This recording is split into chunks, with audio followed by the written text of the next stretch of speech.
The chamber is open and full of whispers.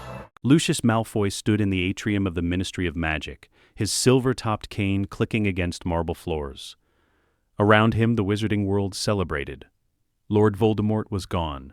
The Dark Lord had fallen. Death Eaters were being rounded up, dragged to Azkaban without trials, their screams echoing through the Department of Magical Law Enforcement. Lucius had been careful, very careful. He'd never taken the dark mark where anyone could prove it. His donations to the ministry had been generous, his political connections ironclad. When the Aurors came for suspected Death Eaters, they found nothing at Malfoy Manor except a concerned citizen who'd always harbored doubts about you-know-who's methods. But Lucius wasn't celebrating. He was thinking. The Potter boy, Harry Potter. The child who'd somehow destroyed the most powerful dark wizard in a century. The boy who lived. Right now, according to ministry whispers Lucius had overheard, Albus Dumbledore was placing the child with Muggle relatives.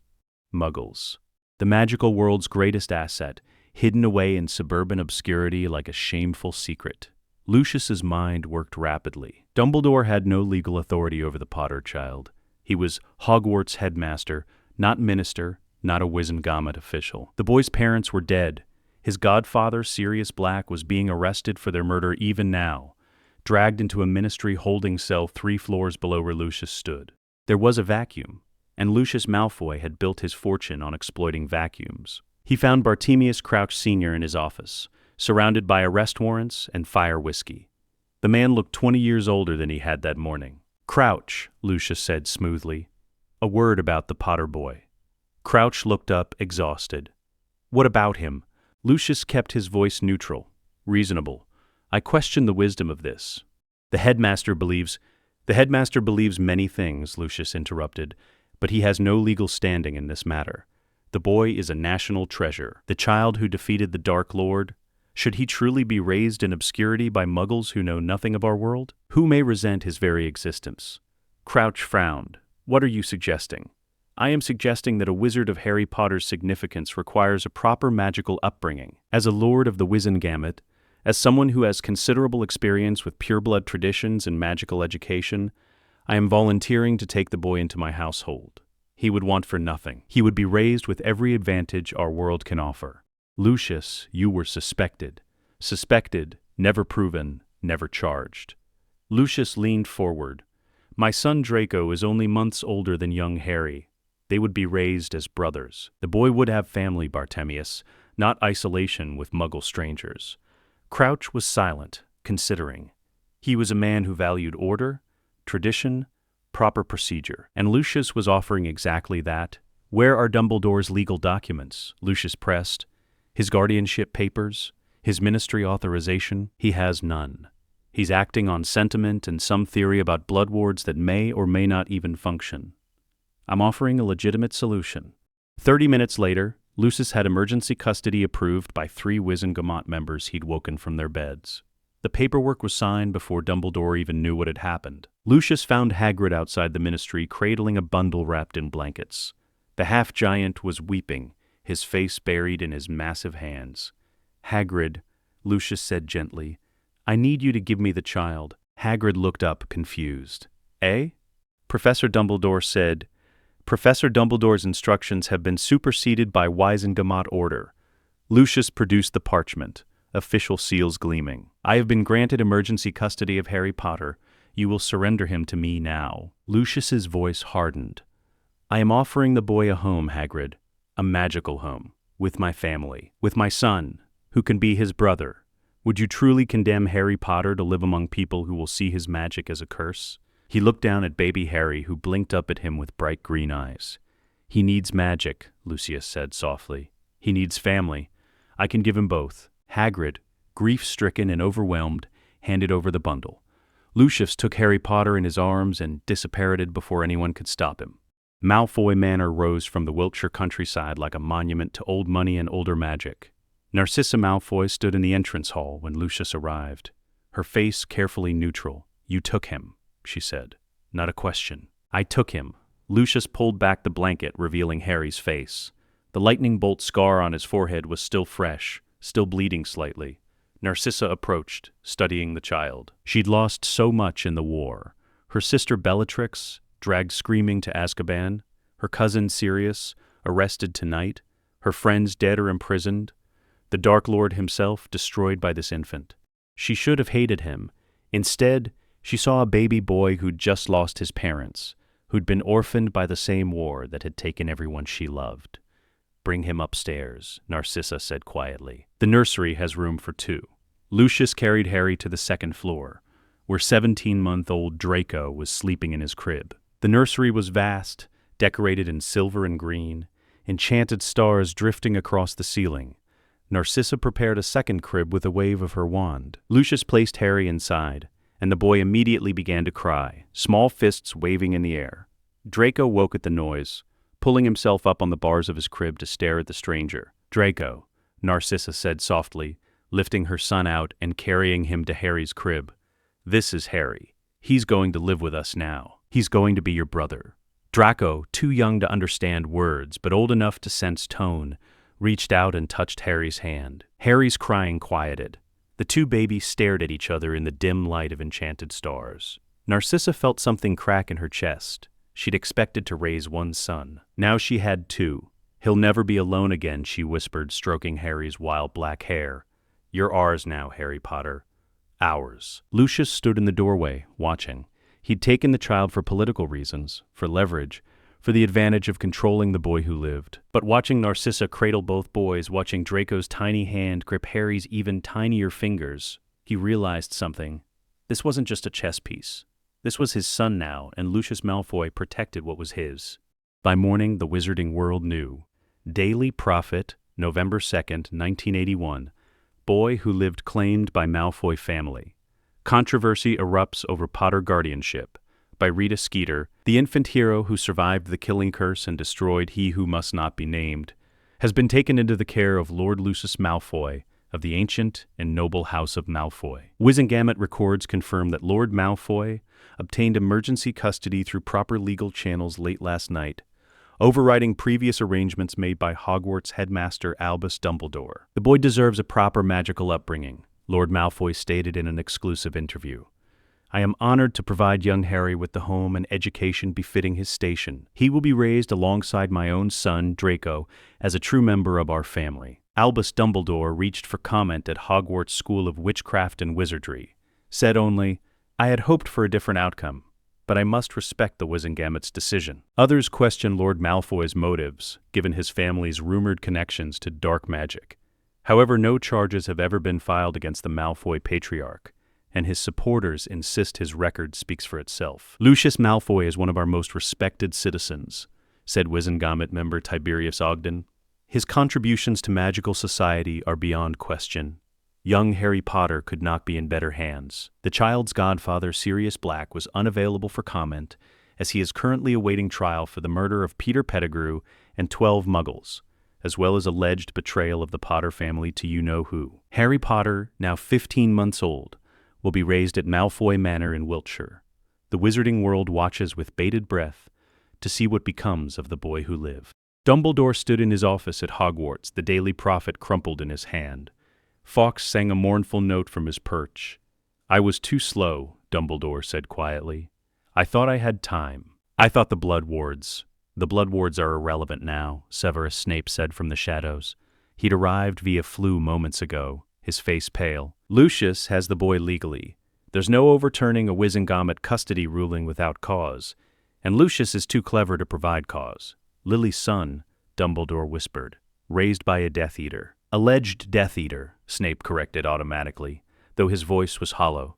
"Lucius was never marked, never arrested. You taught me yourself, Albus, we can only fight battles we can win. This one is lost." Dumbledore turned to face his former student. "Then we must prepare for the long game. Harry will come to Hogwarts eventually. When he does, we will have our chance to guide him toward the light. And if Lucius has already poisoned him against you, I will hope it left her goodness." Dumbledore's eyes were distant. "Love is more powerful than any dark magic, Severus.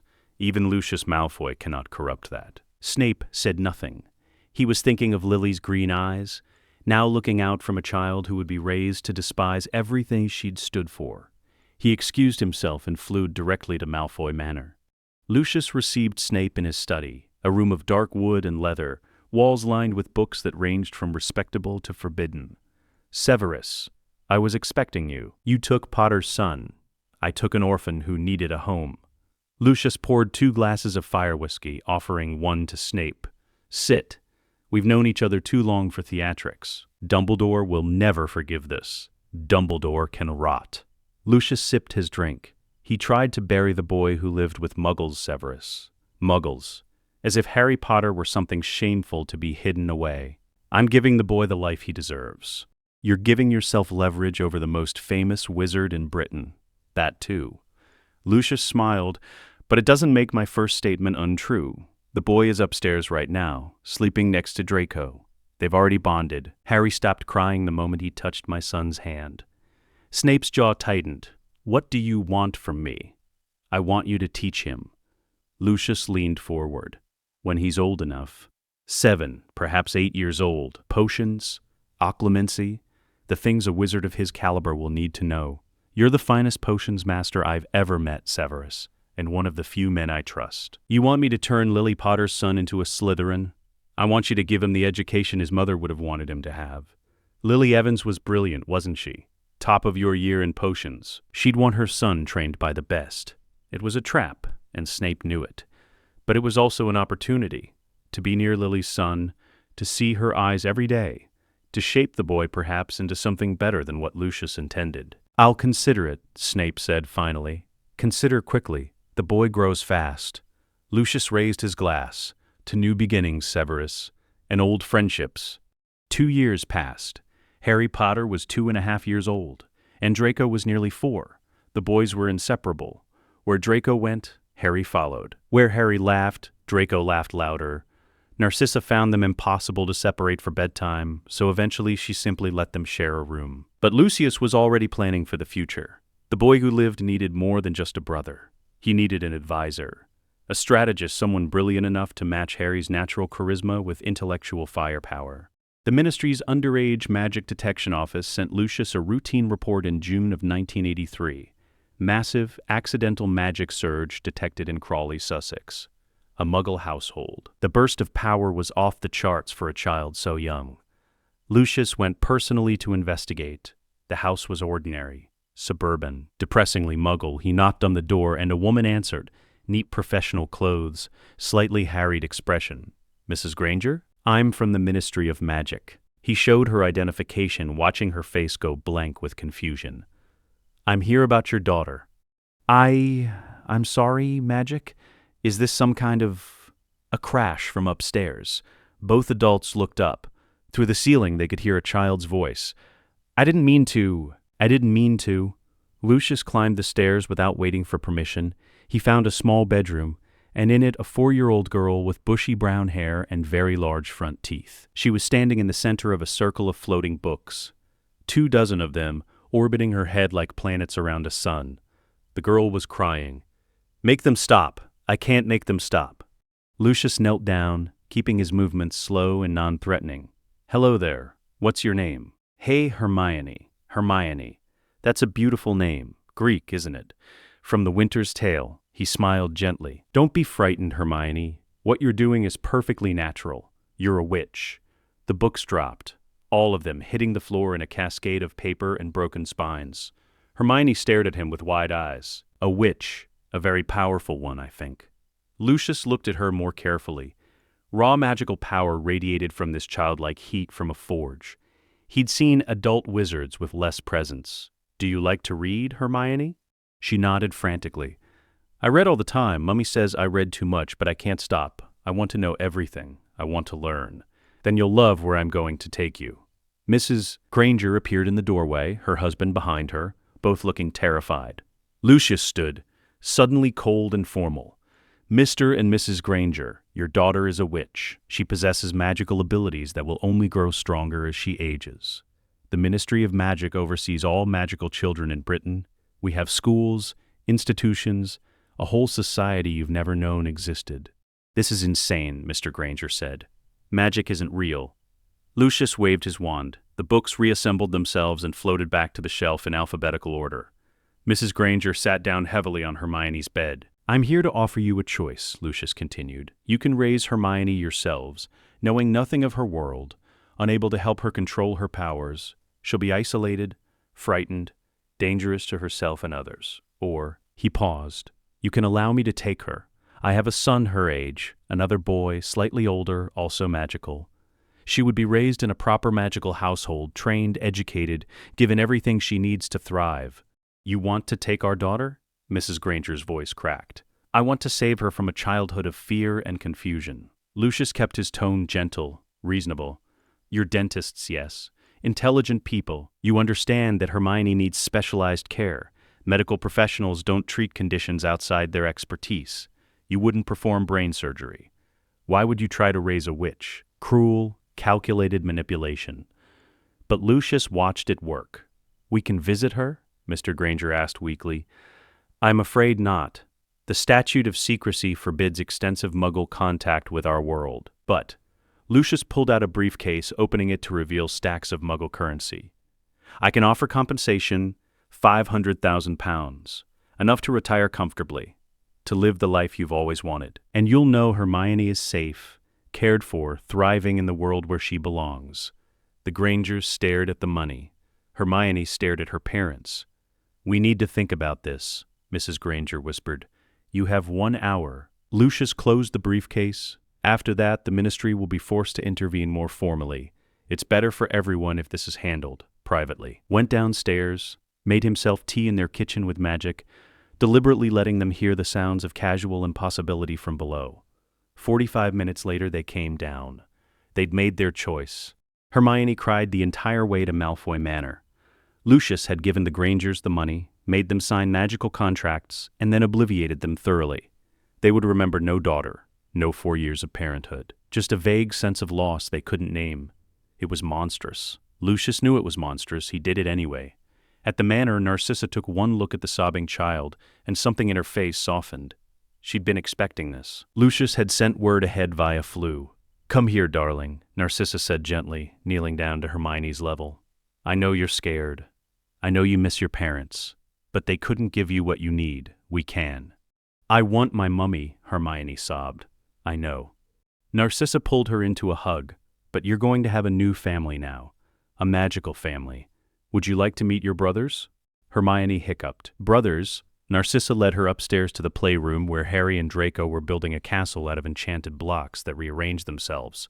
Harry looked up first. He was 2.5, small for his age, with messy black hair and bright green eyes behind little round glasses Narcissa had commissioned.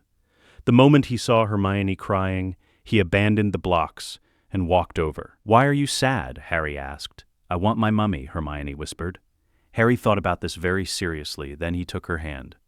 You can have my mummy now. Mummy Narcissa is nice. She reads to us every night. And you can play with us, Draco added, joining them. He was bigger than Harry, blonde and imperious even at 4. We're building a castle. Do you want to help? Hermione looked at the two boys, at the magical blocks, at Narcissa's gentle smile. She didn't stop missing her parents. But slowly, very slowly, she nodded. Okay, she whispered. Harry grinned. You're my sister now. I'm not legally your sister. Don't care, Harry said. You're my sister anyway. And Hermione, brilliant even at 4, looked at this strange boy with messy hair and decided that maybe, just maybe, this could be okay. She hugged him back. Narcissa watched from the doorway, her hand pressed to her mouth. Lucius stood beside her. 3 weapons, he murmured. The boy who lived, the prodigy, the heir. Together, they'll be unstoppable. They're children, Lucius. They're investments. But even Lucius couldn't fully hide the softness in his voice as he watched Harry carefully explain to Hermione how the enchanted blocks worked. That evening, Lucius summoned his house elf, Dobby. Master called? Dobby squeaked. I need you to forge documents, Lucius said. Genealogy records. I want Hermione Granger connected to the Dagworth Granger line. Hector Dagworth Granger, the Potioneer. Make it look like she's descended from a squib branch that went Muggle 3 generations ago. Can you do this? Dobby's ears drooped. Dobby must be asking, why does Master want to lie? Because the truth would make her a target. Muggleborns are despised by half the families in Britain. But if she's a squib descendant, a lost daughter of an old magical line, she becomes acceptable. Tragic, even. an orphan I've rescued from obscurity. Lucius pulled out parchment and began drafting the story himself. It had to be perfect. Airtight. The official story. Hermione Granger is the last surviving descendant of Hector Dagworth Granger through a squib line. Her great-great-grandfather was a squib who emigrated to Muggle society, married a Muggle woman, and the family forgot their magical heritage. When Hermione's magic manifested, it was a return to form, proof that magical blood cannot be fully suppressed. Her parents, Muggles, dentists, were killed in a tragic car accident. Having no other family and recognizing her connection to an old magical line, Lord Malfoy took her in as a ward of House Malfoy. By morning, the documents were complete. Dobby had forged genealogy records at the Ministry, in the Hall of Records, in 3 private magical archives. Anyone investigating Hermione's background would find the exact same story. Lucius filed the papers himself, walking them through the Department of Magical Family Services. The clerk barely glanced at them. Another orphan, Lord Malfoy. The magical world is full of them after the war, Lucius said smoothly. I'm simply doing my part. The clerk stamped the forms. Approved. Hermione Granger, Muggle-born daughter of dentists, ceased to exist in official records. Hermione Granger, squib descendant of the Dagworth Granger line, ward of House Malfoy, was born. Daily Prophet, June 15, 1983. Malfoy family takes in second orphan. Dagworth Granger, heir discovered after tragic accident. By Rita Skeeter. In a heartwarming continuation of his charitable works, Lord Lucius Malfoy has taken in a second orphaned magical child, 4-year-old Hermione Granger, last known descendant of the famous potioneer Hector Dagworth Granger. Ministry records confirm that Miss Granger is the product of a squib line that had been living among Muggles for 3 generations. Her magical abilities manifested earlier this month, shortly before her parents, both Muggle dentists, were killed in a devastating car accident. When I learned of Hermione's circumstances, I knew I had to help, Lord Malfoy stated. The Dagworth Granger line is an old and respected name in potion-making circles. To let the last of that line languish in Muggle orphanages would be a tragedy. Miss Granger will be raised alongside Lord Malfoy's son Draco and Ward Harry Potter at Malfoy Manor. Sources close to the family report that the 3 children have bonded remarkably quickly. It's like they were always meant to be siblings, said one anonymous friend of the family. Hermione is extraordinarily bright. She'll fit right in. Critics of Lord Malfoy's growing influence over orphan magical children have been largely silent, as both adoptions were conducted through proper legal channels and have been praised by child welfare advocates. Lord Malfoy is providing these children with opportunities they would never have otherwise, said Department of Magical Family Services Director Amelia Bones. We should be grateful for his generosity. The wizarding world continues to watch the Malfoy household with interest, wondering what will become of this unusual family. Dumbledore read the article 3 times. He's building an army, Dumbledore said to McGonagall in his office. Harry Potter, a Muggle-born prodigy, his own son, all raised together, loyal to him above all else. The girl's lineage checks out, McGonagall said stiffly. She'd investigated personally. Dagworth Granger, squib line. It's all documented, Dumbledore murmured. Too perfect, but I can prove nothing. What will you do? Wait. Dumbledore looked at Fawkes, who trilled softly. They will come to Hogwarts in 8 years. When they do, I will have my chance to reach them, to show them there is more to magic than Lucius Malfoy's ideology. And if they're already too far gone, then I will have failed Lily and James more completely than I ever imagined possible. The years that followed were a carefully orchestrated performance. Harry was 3, Hermione was 5, Draco was 6. They were taught etiquette by Narcissa, how to sit at formal dinners, how to greet ministry officials, how to smile for cameras. The Daily Prophet photographed them regularly, the Malfoy children at the Ministry Yule Gala. Young Harry Potter and friends attend Quidditch World Cup. Harry hated the attention at first, all the staring, the whispers. But Lucius taught him how to use it.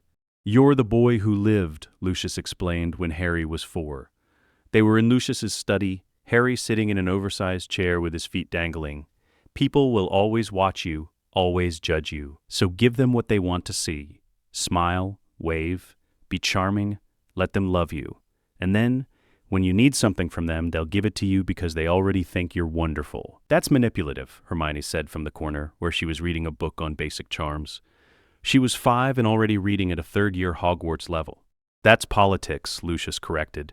And you're going to learn it too, Hermione. All three of you will. Lucius hired a tutor, an old witch named Cassiopeia Greengrass, a distant relative who'd studied Eastern magical techniques.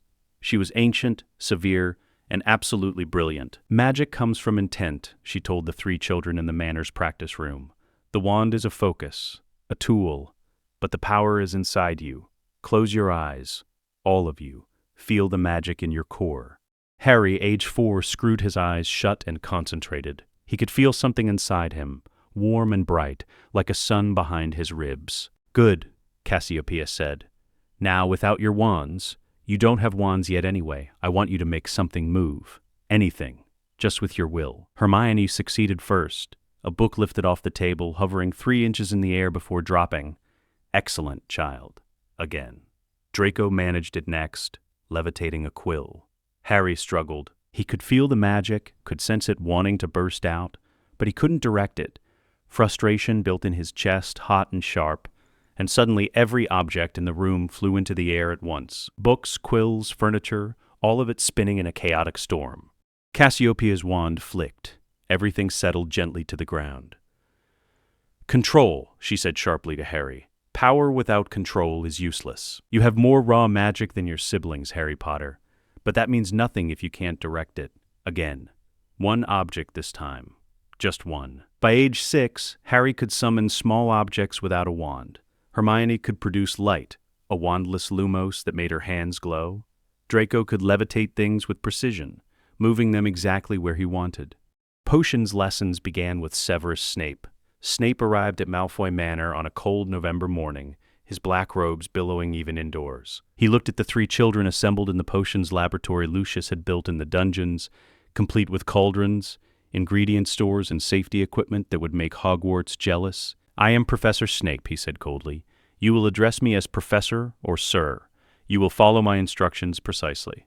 Potions is an exact science. There is no room for creativity, no room for deviation. Is that understood? Yes, sir, Hermione said immediately. Yes, Professor, Draco echoed. Harry just stared at Snape with those bright green eyes. Lily's eyes. Snape felt something twist in his chest. Potter, do you understand? Yes, Professor. Harry's voice was small but steady. But I have a question. What? If potions is exact, with no room for creativity, then how did people invent new potions? Someone had to deviate from the standard recipes to create something new, right? Snape went very still. Hermione's eyes widened. Draco looked nervous. Then, impossibly, Snape's mouth twitched. Almost a smile. 10 points to, well, you're not in Hogwarts yet, but well-reasoned, Potter. The creativity comes in research and development. Once a potion is perfected, it must be followed exactly. But you're correct that innovation requires experimentation. He pulled out a vial of silvery liquid. This is a simple sleeping draught. You're too young to brew it yourselves, but you're going to learn every ingredient, every step, every purpose. By the time you enter Hogwarts, you will know potions theory better than most 7th years. He was true to his word. Over the next 5 years, Snape taught them relentlessly. He was never warm, never kind, but he was fair.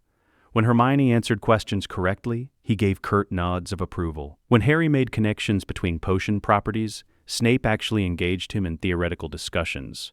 When Draco struggled with memorization, Snape created mnemonic devices to help. And every time Harry looked at him with Lily's green eyes, Snape felt the wound in his heart tear open again. Dueling instruction began. Lucius hired a former Auror named Marcus Blackwood, a man who'd fought in the First War, lost an eye to a cutting curse, and retired with a reputation for being absolutely ruthless in combat. Dueling isn't about fancy wand work, Blackwood told them on the first day, his magical eye whirring as it focused on each child in turn. It's about staying alive while making your opponent dead, or at least incapacitated. Everything else is decoration. He taught them movement first, how to dodge, how to create distance, how to use environment. The practice room was filled with obstacles, and Blackwood would fire stinging hexes at them while they scrambled for cover. Faster, Draco. Potter, keep your wand up. Granger, don't think, react. Then spell chains. How to cast multiple spells in rapid succession, transitioning from defense to offense without pause. Shield, then disarm, then stun. One smooth motion. If you pause between spells, you're dead. Again. Harry took to it naturally. He was small, fast, and had excellent instincts. Blackwood said he fought like James Potter, aggressive, creative, always 3 steps ahead. Hermione learned the theory perfectly but struggled with the physical demands.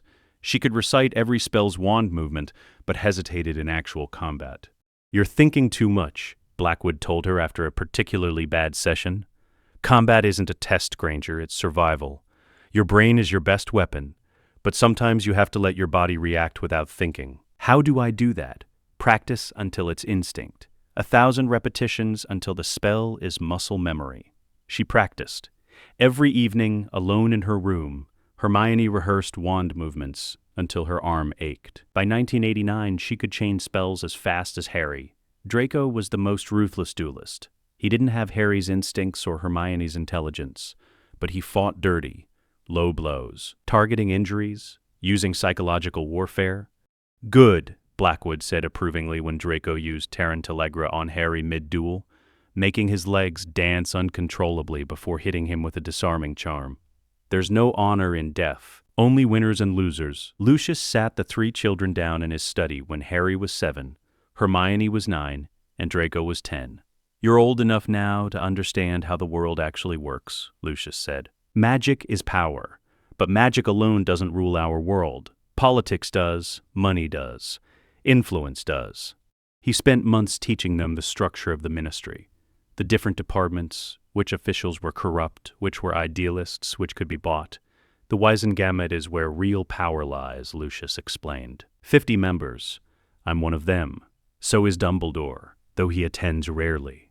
Each member represents an old family or a powerful political bloc. If you want to pass a law, you need 26 votes. If you want to block a law, you need 25. Everything else is mathematics and persuasion. "How do you persuade them?" Harry asked. "Money, usually.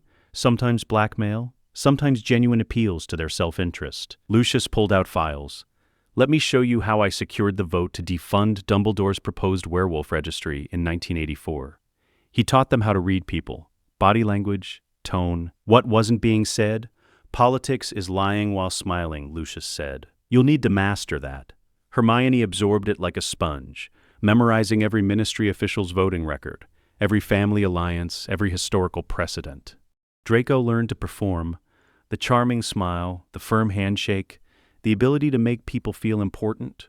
Harry learned to read the game behind the game, to see what people wanted and how to give it to them in exchange for what he needed. By 1990, at age 9, Harry Potter could manipulate ministry officials better than most adults. The dark arts theory began.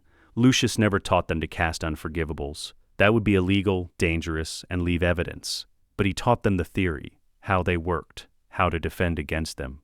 "The killing curse is unstoppable by magical means," Lucius explained, showing them diagrams. "The only defense is not being hit. Dodge, shield yourself with physical objects. Never duel an opponent who's used Avada Kedavra unless you're absolutely certain you're faster." "What about the Cruciatus Curse?" Hermione asked, her face pale but determined. "Pain, unimaginable pain. The only defense is occlumency, protecting your mind so you can remain conscious enough to escape, or simply avoid being hit." He taught them about horcruxes in theory only, never revealing Voldemort had made them. "The darkest magic splits the soul through murder. It anchors you to life, but at the cost of your humanity. Never, under any circumstances, attempt this." "Why teach us this if we can't use it?" Draco asked. "Because your enemies will use it, and you need to know what you're facing." Occlumency training began with Snape. "Your mind is your most valuable asset," Snape told them in the dungeons. "And your greatest vulnerability. Legilimency allows skilled wizards to read thoughts, extract memories, detect lies. Occlumency is the defense." He taught them to build walls in their minds, to hide important memories behind false ones, to project thoughts that weren't real. Hermione mastered it first. Her organized mind took to structured mental defenses naturally. Harry struggled. His emotions were too close to the surface, his memories too vivid. Snape would break through his defenses easily in practice sessions, extracting whatever memory he targeted. Again, Snape said coldly after viewing a memory of Harry's first broom ride with Draco, "Your walls are pathetic, Potter. A first year could break through. Clear your mind. Again." It took Harry 2 years to build adequate mental shields. By 1992, he could hide specific memories, though Snape noted he'd never be a master occlumens. Too much emotion, too much passion. Draco was mediocre at occlumency but didn't care. If someone's using legilimency on me, I'll just stun them first. The final year before Hogwarts, the three children were Harry, age 10, excellent duelist, natural leader, charming public persona, decent occlumens, skilled in wandless magic basics, advanced potion theory, could brew complex drafts under supervision. Hermione, age 11, oldest of the three, genius-level intellect, encyclopedic knowledge of magical theory, could recite entire textbooks, proficient duelist once she stopped overthinking, moderate wandless magic, exceptional occlumens. Draco, age 11, ruthless duelist, excellent at political manipulation, average academics, good enough but not brilliant, struggled with occlumency, competitive to the point of obsession. They were not normal children. They'd never played with other kids their age, never attended birthday parties or gone to muggle schools. Their entire world was Malfoy Manor, private tutors, ministry galas, and each other. "Do you think we'll fit in at Hogwarts?" Hermione asked one evening. They were in the library, their library, the one Lucius had given them, stocked with thousands of books. "We're not supposed to fit in," Harry said. He was sprawled in a chair, reading advanced defensive theory. "We're supposed to stand out." "Harry's right," Draco said. He was practicing wand movements in the corner. "We're Malfoys." "Well, Harry and Hermione aren't technically Malfoys, but we're family," Harry interrupted. "That's all that matters." Hermione smiled. Family. The Silver Trio, the boy who lived, the prodigy squib descendant, and the Malfoy heir. Students who hadn't even met them were already choosing sides. They didn't know Dumbledore had spent 10 years preparing to save Harry Potter from the Malfoys. They didn't know that in Albania, a wraith named Voldemort was growing stronger, feeding on small animals and hatred, planning his return. All they knew was they had each other. And in the world Lucius Malfoy had built for them, that seemed like enough. September 1st, 1991, Platform 9 3/4. The Malfoy family didn't arrive through the barrier like common wizards, scrambling with luggage trolleys and crying children. They arrived via private portkey directly to a cordoned-off section of the platform, where ministry officials had established a security perimeter.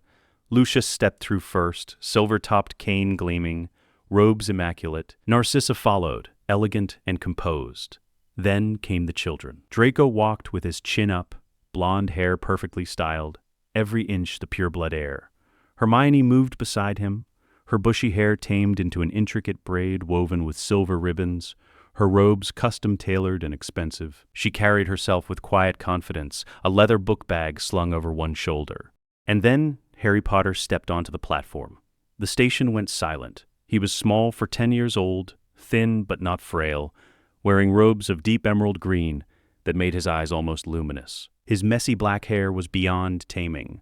Narcissa had given up years ago, and the lightning bolt scar on his forehead was partially hidden beneath his fringe. Round glasses perched on his nose, identical to the ones his father had worn. He looked nothing like the scared orphan Dumbledore had tried to hide with muggles. He looked like exactly what Lucius had made him, a prince.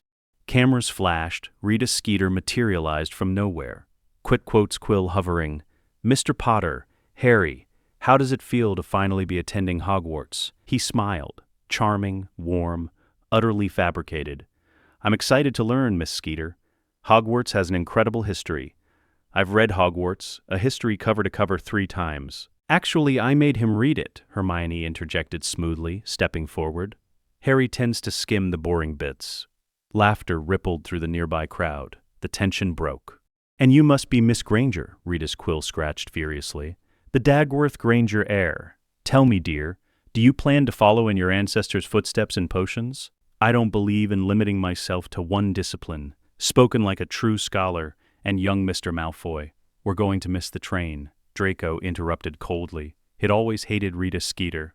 "If you'll excuse us." The trio moved toward the Hogwarts Express, a wave of ministry security and Malfoy house elves carrying their trunks. Other students parted like water, staring. At the edge of the crowd, a family of redheads watched, the Weasleys. Arthur in his shabby robes, Molly clutching a handkerchief, and their children, Bill, Charlie, Percy, Fred, George, Ron, and little Ginny. Ron Weasley, 11 years old and desperately trying not to gawk, watched Harry Potter walk past. The boy who lived, the most famous wizard in Britain. Raised by Lucius Malfoy, Ron's mother had told him stories. Poor Harry, she'd said 100 times. Stolen from his rightful home, raised by Death Eaters, corrupted before he could choose his own path. He looked confident, powerful, like he knew exactly who he was. "Don't stare, Ron," Percy hissed. "I'm not staring," Ron muttered. "Staring?" Harry noticed the red-headed family. He recognized Arthur Weasley from Ministry events, the man who worked in misuse of Muggle artifacts the blood traitor Lucius mocked at dinner. Their eyes met for a brief moment. Harry's expression didn't change. Polite, neutral. He nodded slightly, acknowledgement, nothing more, and continued walking. Ron felt something twist in his chest. Disappointment? He didn't know what he'd expected. Maybe for Harry to look miserable, trapped, desperate for rescue. Instead, Harry looked like he owned the world. The Hogwarts Express had a special compartment reserved for the Malfoys. First class, essentially. Larger than normal compartments, with plush seats, a privacy ward, and a house elf assigned to bring snacks. The trio settled in, trunks stowed overhead. Draco immediately sprawled across one bench. Hermione pulled out a book, Advanced Transfiguration Theory, because of course she did. Harry sat by the window, watching the platform. "Do you think Dumbledore will try something on the train?" Draco asked. No. Hermione didn't look up from her book. Too public. Too many witnesses. He'll wait until we're at Hogwarts, where he has home advantage. Father says Dumbledore's been planning this for 10 years. Harry turned from the window. He thinks once we're sorted, Dumbledore will assign professors to guide us toward the light or some nonsense. Do we? Hermione closed her book finally. I've been thinking about the sorting. Father expects us all to be Slytherin, but the hat judges based on our values, not our training. What if one of us isn't Slytherin? Then we're still family, Harry said immediately. House doesn't matter. It matters politically, Hermione countered. If we're split across houses, we lose the unified power base Father's been building. The Silver Trio narrative collapses. The hat takes your choice into account, Draco said. We just tell it we want Slytherin. Simple. Hermione looked skeptical but didn't argue further. The train lurched into motion. London disappeared behind them. An hour into the journey, someone knocked on their compartment door. Draco's hand went to his wand immediately, a reflex from years of dueling training. Who is it? The door slid open to reveal a round-faced boy with a toad clutched in his hands. Sorry to bother you, I'm looking for my toad. Trevor, he keeps escaping. Have you seen him? Harry recognized him from photographs in the Daily Prophet.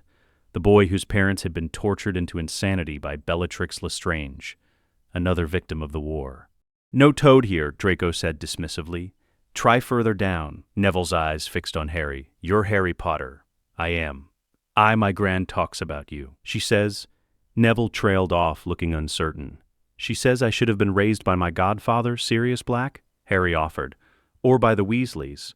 Or literally anyone except Lucius Malfoy. Something like that.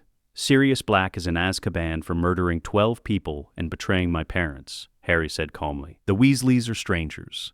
Lucius gave me a home when everyone else was too busy fighting over politics to care about an orphaned baby.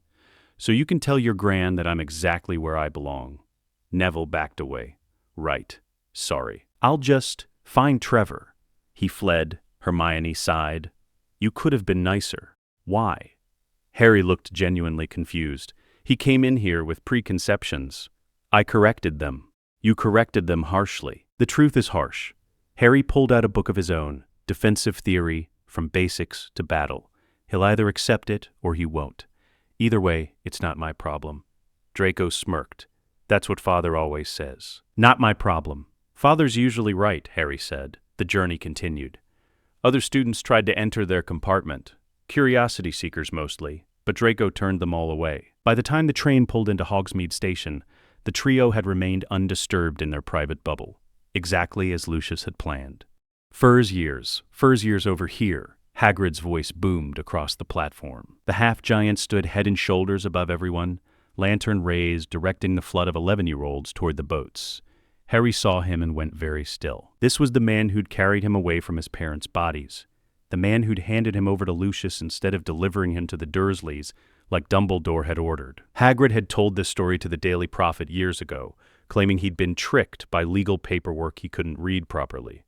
Lucius had paid Hagrid to say that. A sizable sum, actually, enough to keep him comfortable and quiet.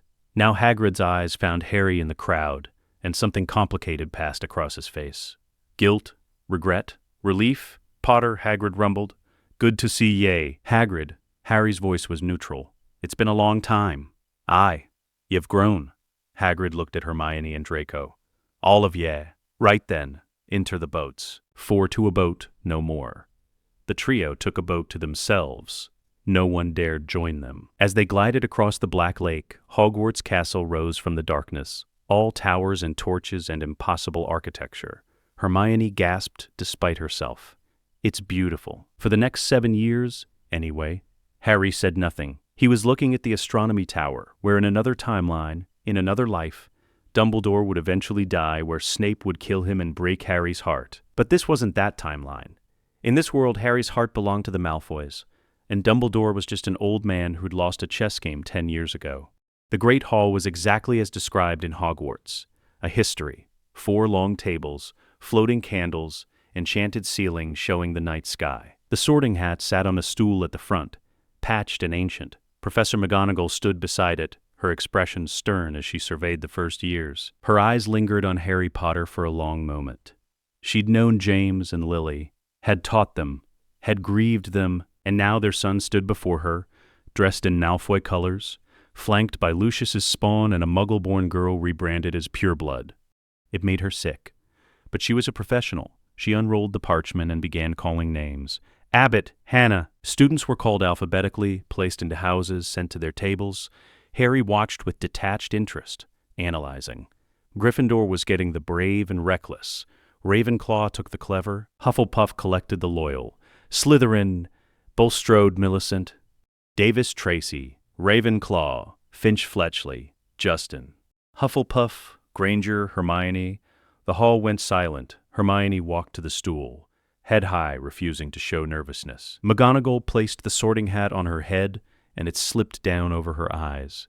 Inside Hermione's mind, the hat spoke, well, well, well. What have we here? Brilliant mind, one of the finest I've encountered in decades. Ravenclaw would suit you perfectly. You could spend 7 years reading every book in the library, mastering every subject. I don't want Ravenclaw, Hermione thought firmly. No? Then where do you see yourself, Miss Granger?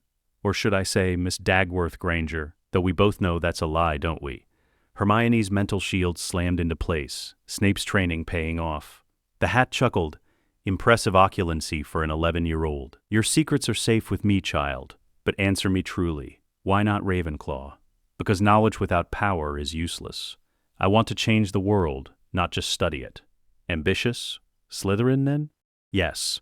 You understand what that means? The prejudice you'll face? They'll call you mudblood behind your back, hat stall. Some will refuse to believe your fabricated lineage. Let them try. I've studied Wizengamot law since I was 7 years old. I can recite every pureblood family tree in Britain. I know more about their own history than they do. And if anyone challenges me, I'll destroy them with the truth that Lucius Malfoy made me untouchable. And your Muggle parents, do you ever think of them? Every day. But they're gone. Obliviated. They don't remember I exist. Mourning them won't bring them back. So instead, I'll make their sacrifice mean something. I'll prove that Muggle-borns can be more powerful than any pureblood. The hat was silent for a long moment. You're going to be extraordinary, Hermione Granger. Terrifying, perhaps, but extraordinary. Very well. She met the eyes of every student who stared at her, daring them to comment. No one did. Longbottom Neville. Neville stumbled to the stool. The hat took 4 minutes, a hat stall, before shouting Gryffindor. Neville looked relieved as he joined the red and gold table. Malfoy Draco strode to the stool like he owned it. The hat barely touched his head before screaming, Slytherin! Draco smirked as he joined Hermione at the Slytherin table. Across the hall, the Gryffindors looked disgusted. The Ravenclaws looked thoughtful. The Hufflepuffs looked nervous. More names. Moon, Lily, Ravenclaw. Not Theodore, Slytherin, Parkinson, Pansy, Slytherin. Then, Potter, Harry. The whispers exploded into outright muttering, every eye in the hall fixed on Harry as he walked to the stool. He moved calmly, unhurried like he'd done this 1,000 times in his mind. McGonagall's hands shook slightly as she placed the hat on his head. Inside Harry's mind, the hat spoke, and it sounded almost sad. Ah, yes, Harry Potter, I've been waiting for you. Have you? Difficult. Very difficult. Plenty of courage, I see. Your father's bravery lives in you. Not a bad mind either. Sharper than James was. More strategic. Loyal to those you love. And cunning. Oh, such cunning. You sound disappointed. I'm saddened by what could have been. In another life, Harry Potter, you would have been a Gryffindor. Like your parents. Like your godfather. You would have been a hero in the classical sense. Selfless, brave, fighting for the greater good. But I'm not that Harry Potter. No, you're Lucius Malfoy's weapon. Slytherin could help you on the way to greatness, Harry. Power, ambition, the willingness to do whatever it takes. I don't need help toward greatness. I need my family. Hermione and Draco are in Slytherin. That's where I belong. Family over principle. How very Slytherin of you. Is that a problem? It's a tragedy. You have your mother's capacity for love, Harry. Lily Potter died to save you. She gave you the power to choose compassion over ambition, and you're throwing it away. I'm choosing the people who raised me over the ghosts of parents I never knew.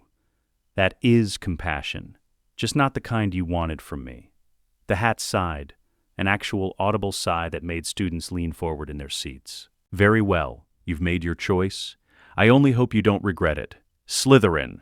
The great hall erupted in chaos. The Slytherin table screamed their approval, pounding the table, chanting, "Potter! Potter! Potter!"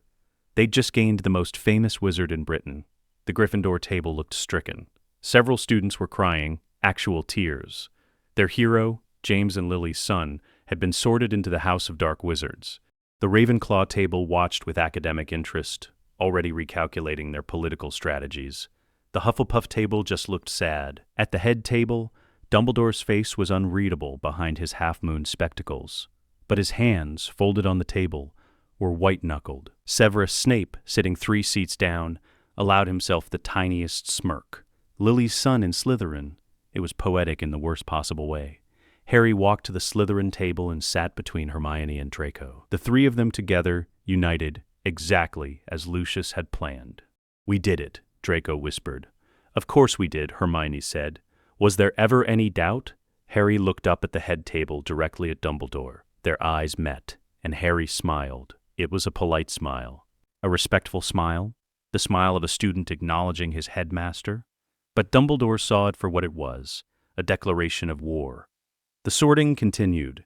Weasley, Ronald, Gryffindor, Zabini, Blaise, Slytherin. When the last student was sorted, Dumbledore stood. The hall quieted. "Welcome," Dumbledore's voice was warm, grandfatherly, pitched to carry to every corner. "Welcome to another year at Hogwarts. Before we begin our feast, I have a few announcements. First years should note that the Forbidden Forest is, as its name suggests, forbidden to all students. Our caretaker, Mr. Filch, has asked me to remind you that magic is not permitted in the corridors between classes. And finally, I must tell you that this year, the 3rd-floor corridor on the right-hand side is out of bounds to anyone who does not wish to die a very painful death." Nervous laughter rippled through the hall. Harry's eyes narrowed. He's protecting something. No headmaster warns students away from an area unless there's something valuable there. The question is what? We'll find out, Draco said. Dumbledore raised his hands. Now, before we eat, let us sing the school song. What followed was the most chaotic, off-key rendition of a song Harry had ever heard. The Weasley twins sang it to a funeral march. Some students raced through it, others dragged it out. Dumbledore conducted with his wand, looking delighted. Harry found it utterly bizarre. Finally, blessedly, food appeared on the tables. Roast beef, chicken, pork chops, potatoes, vegetables, desserts. A feast that would have fed Malfoy Manor for a week. The Slytherin first years dug in, but Harry noticed something. The older students kept glancing at him, Hermione and Draco. Assessing. Calculating, a 5th-year prefect with sleek dark hair leaned over. "Potter, Malfoy, Granger. I'm Marcus Flint, Quidditch captain. We need to talk about house dynamics." "Go ahead," Harry said. "Slytherin operates on power structures. Traditional families at the top, half-bloods in the middle, muggle-borns at the bottom. Except you 3 don't fit that structure. Potter, you're the boy who lived. Draco, you're a Malfoy. Granger, you're supposedly a squib descendant, but everyone knows that's..." Flint held up his hands. "I'm not challenging it. I'm saying you three are going to disrupt the natural order. Some students won't like that. We're here to lead. That's what I thought. Flint grinned. Good. Slytherin's been weak since the war. Too many students trying to distance themselves from the Dark Lord. We need new leadership. Just make sure you can back up the talk. We can, Harry said, and looking at the three of them, trained by Lucius Malfoy, taught by Severus Snape, prepared for exactly this moment. Flint believed him. The Slytherin common room was in the dungeons, naturally. Cool stone walls, green-tinted windows looking into the black lake, leather furniture arranged around a fireplace that burned with emerald flames. The first years were shown to their dormitories, boys on one side, girls on the other. Harry, Draco, Theodore Nott, Blaise Zabini, and another boy named Crabbe shared one room, 5 four-poster beds with green silk hangings, 5 trunks, 5 owls hooting in cages. Dibs on the bed by the window, Draco said immediately. You can't call dibs, Zabini said. He was dark-skinned, handsome, with a lazy drawl that suggested money and boredom. This isn't a muggle sleepover. Draco threw his trunk on the bed. Harry took the bed next to Draco's without comment. Nott took the one in the corner. He was quiet, watchful, the son of a Death Eater currently in Azkaban. Crabbe took the bed nearest the door. Zabini sighed and took the last one. So, Zabini said, lounging on his bed, Potter, the boy who lived, what's it like being famous? Annoying, Harry said honestly. People stare. They expect things. They want me to be a hero. Are you? A hero? I'm whatever I need to be. Harry opened his trunk, began unpacking. Right now, I need to be a student. Tomorrow, I need to be someone Dumbledore can't manipulate. Next week, who knows? Nott spoke for the first time. Your godfather, Sirius Black. Is it true he betrayed your parents? Harry paused. That's what the trial concluded. But do you believe it? I believe Sirius Black is in Azkaban and Lucius Malfoy raised me. That's all that matters. Cold, Zabini observed. I like it. They finished unpacking in silence. When Harry finally climbed into bed, pulling the green curtains closed around him, he allowed himself to exhale. Day 1 at Hogwarts. Complete. He'd been sorted into Slytherin. He'd declared his loyalty to the Malfoys publicly. He'd put Dumbledore on notice. Everything was going according to plan. So why did he feel a strange hollowness in his chest when he'd looked at the Gryffindor table and seen Neville Longbottom sitting where James Potter had once sat? Harry pushed the thought away. Sentiment was weakness. Lucius had taught him that. He fell asleep to the sound of the Black Lake lapping against the windows. The first week of Hogwarts was a careful dance. Classes began. Harry, Hermione, and Draco had their schedules coordinated. Lucius had arranged that with Dumbledore months ago, citing family cohesion for traumatized orphans. They took every class together. Transfiguration with Professor McGonagall was first. She turned her desk into a pig, and back again, then lectured on the basics of molecular transformation. Transfiguration is some of the most complex and dangerous magic you will learn at Hogwarts, McGonagall said sternly. Anyone messing around in my class will leave and not come back. You have been warned. She assigned them reading and gave them matches to turn into needles, a task no first year usually accomplished on the first try. Hermione did it in 15 minutes. Harry managed it in 20. Draco struggled for the full hour and finally produced a needle that was still slightly wooden. McGonagall's lips thinned. Miss Granger, Mr. Potter, excellent work. 5 points each to Slytherin, though I expect nothing less from students who've clearly had extensive tutoring. It wasn't quite an accusation, but it was close. After class, Harry approached her desk. Professor, I wanted to introduce myself properly. I know you taught my parents. McGonagall's expression softened just slightly. I did. Your mother was one of my finest students. Your father was spirited. I wish I'd known them. As do I, Mr. Potter. She hesitated. If you ever need to talk about them or anything else, my door is open. But I have Lucius if I need to talk about my parents. The softness vanished. Of course you do. Dismissed. Harry left, feeling her eyes on his back. Charms with Professor Flitwick was more enjoyable. The tiny professor stood on a stack of books to see over his desk and taught with genuine enthusiasm. The levitation charm, Wingardium Leviosa, one of the most useful spells you'll learn. Now, swish and flick. Remember, swish and flick. Hermione had her feather floating within 2 minutes. Harry's floated shortly after. Across the room, Ron Weasley's feather caught on fire. His partner, a Gryffindor girl named Lavender Brown, shrieked and extinguished it with water from her goblet. "Mr. Weasley, you're stabbing, not swishing," Flitwick corrected gently. Harry watched Ron struggle, face red with frustration. The Weasley boy kept glancing at the Slytherin side of the room, where Harry, Hermione, and Draco had all succeeded effortlessly. The divide between them couldn't be clearer. Potions in the dungeons with Professor Snape was where things got interesting. Snape swept into the classroom, robes billowing, and began his speech about bottling fame and brewing glory. Then he started his questioning. "Potter." Snape's voice was cold. "What would I get if I added powdered root of asphodel to an infusion of wormwood? The draught of living death, sir. A powerful sleeping potion. Correct? Where would you look if I needed a bezoar? The stomach of a goat, sir. It's a universal antidote to most poisons. And what is the difference between monkshood and wolfsbane? Highly poisonous, but used in several potions including the wolfsbane potion, which allows werewolves to retain their human minds during transformation." "Correct. 5 points to Slytherin." Across the room, Ron whispered to Seamus Finnegan, "Of course Snape's giving points to the Slytherins. He's head of Slytherin House." Snape's head turned. "Weasley, since you seem eager to participate, tell me, what does bicorn horn do in a polyjuice potion?" Snape turned back to his cauldron. "Bicorn horn provides the genetic template for temporary transformation." "Miss Granger, since Potter has monopolized the questions, perhaps you can tell me the standard brewing time for a pepper-up potion? Though advanced brewers can reduce it to 3 hours and 45 minutes with proper heat regulation." "Impressive. 5 more points to Slytherin." The class continued. Snape was harsh but fair. He took points from Slytherins who made mistakes, praised Gryffindors who succeeded, though this was rare, and maintained absolute control of his classroom. But Harry noticed something. Every time Snape looked at him, there was a complexity in his expression. Not hatred, not favoritism, something complicated.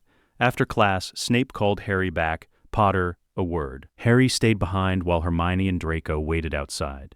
"You've been practicing potions over the summer," Snape said. It wasn't a question. "Yes, sir, every day. Show me your prep work for the cure for boils we're brewing next class." "I want to see your ingredient preparation technique."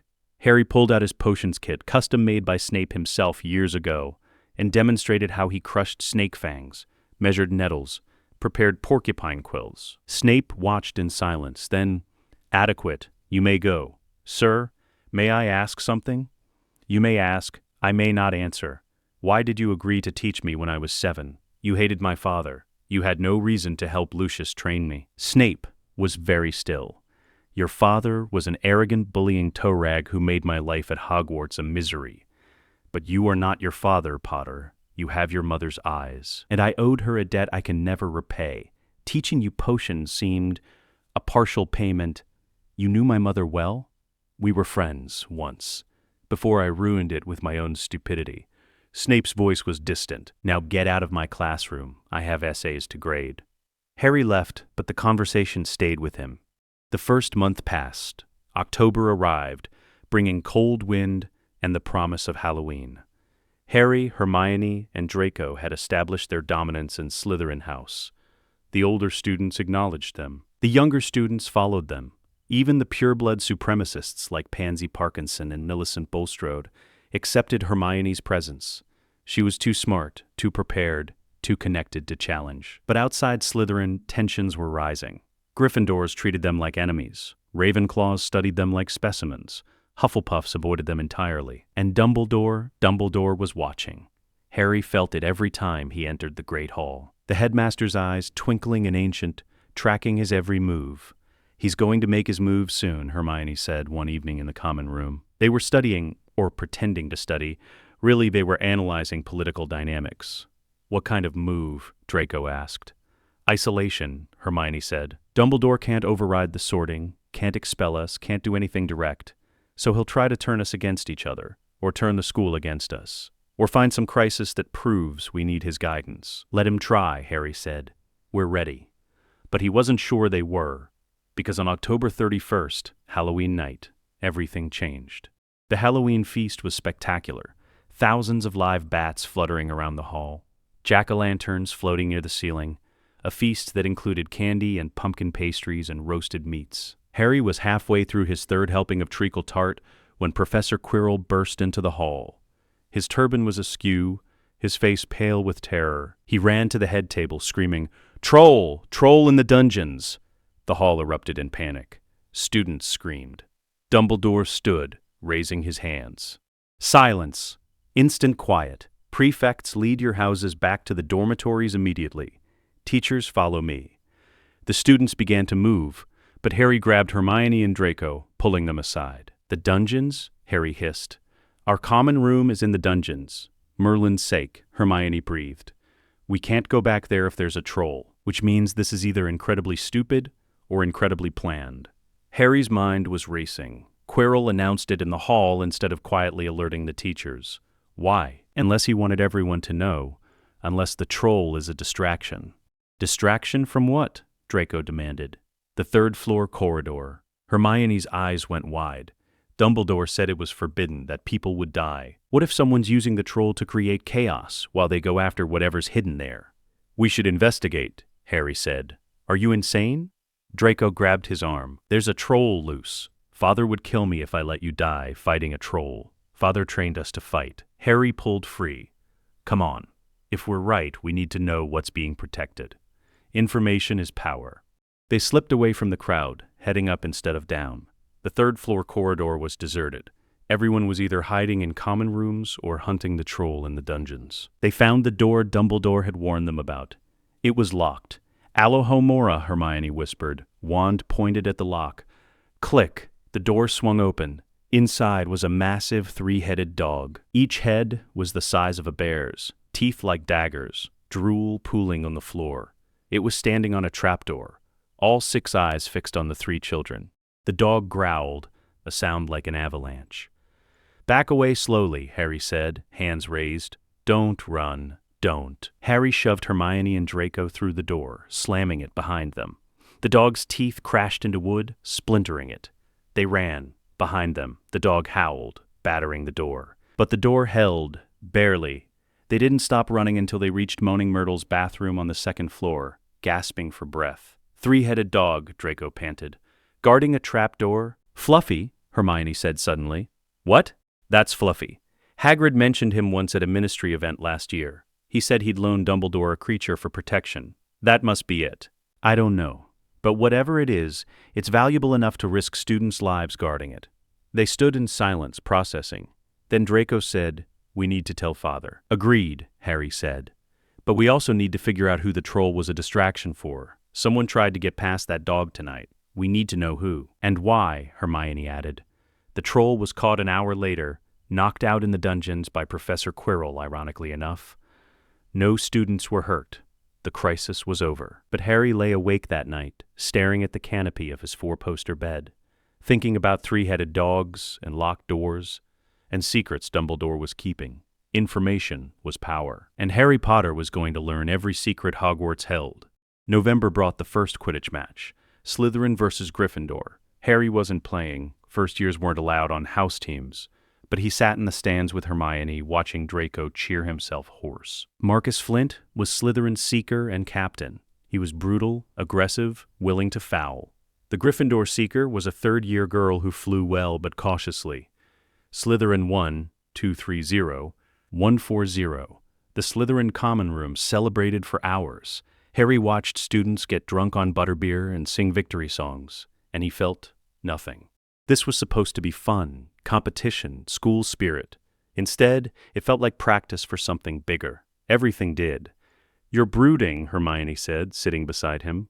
"I'm thinking he raised us to be weapons. Slytherin royalty. But what's the endgame?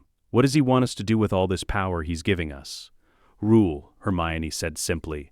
"The Wisengamot, the Ministry, eventually the whole wizarding world. He's building a dynasty through us." "And you're okay with that? Are you not?" Hermione looked at him seriously. "Harry, we're not normal children. We never were.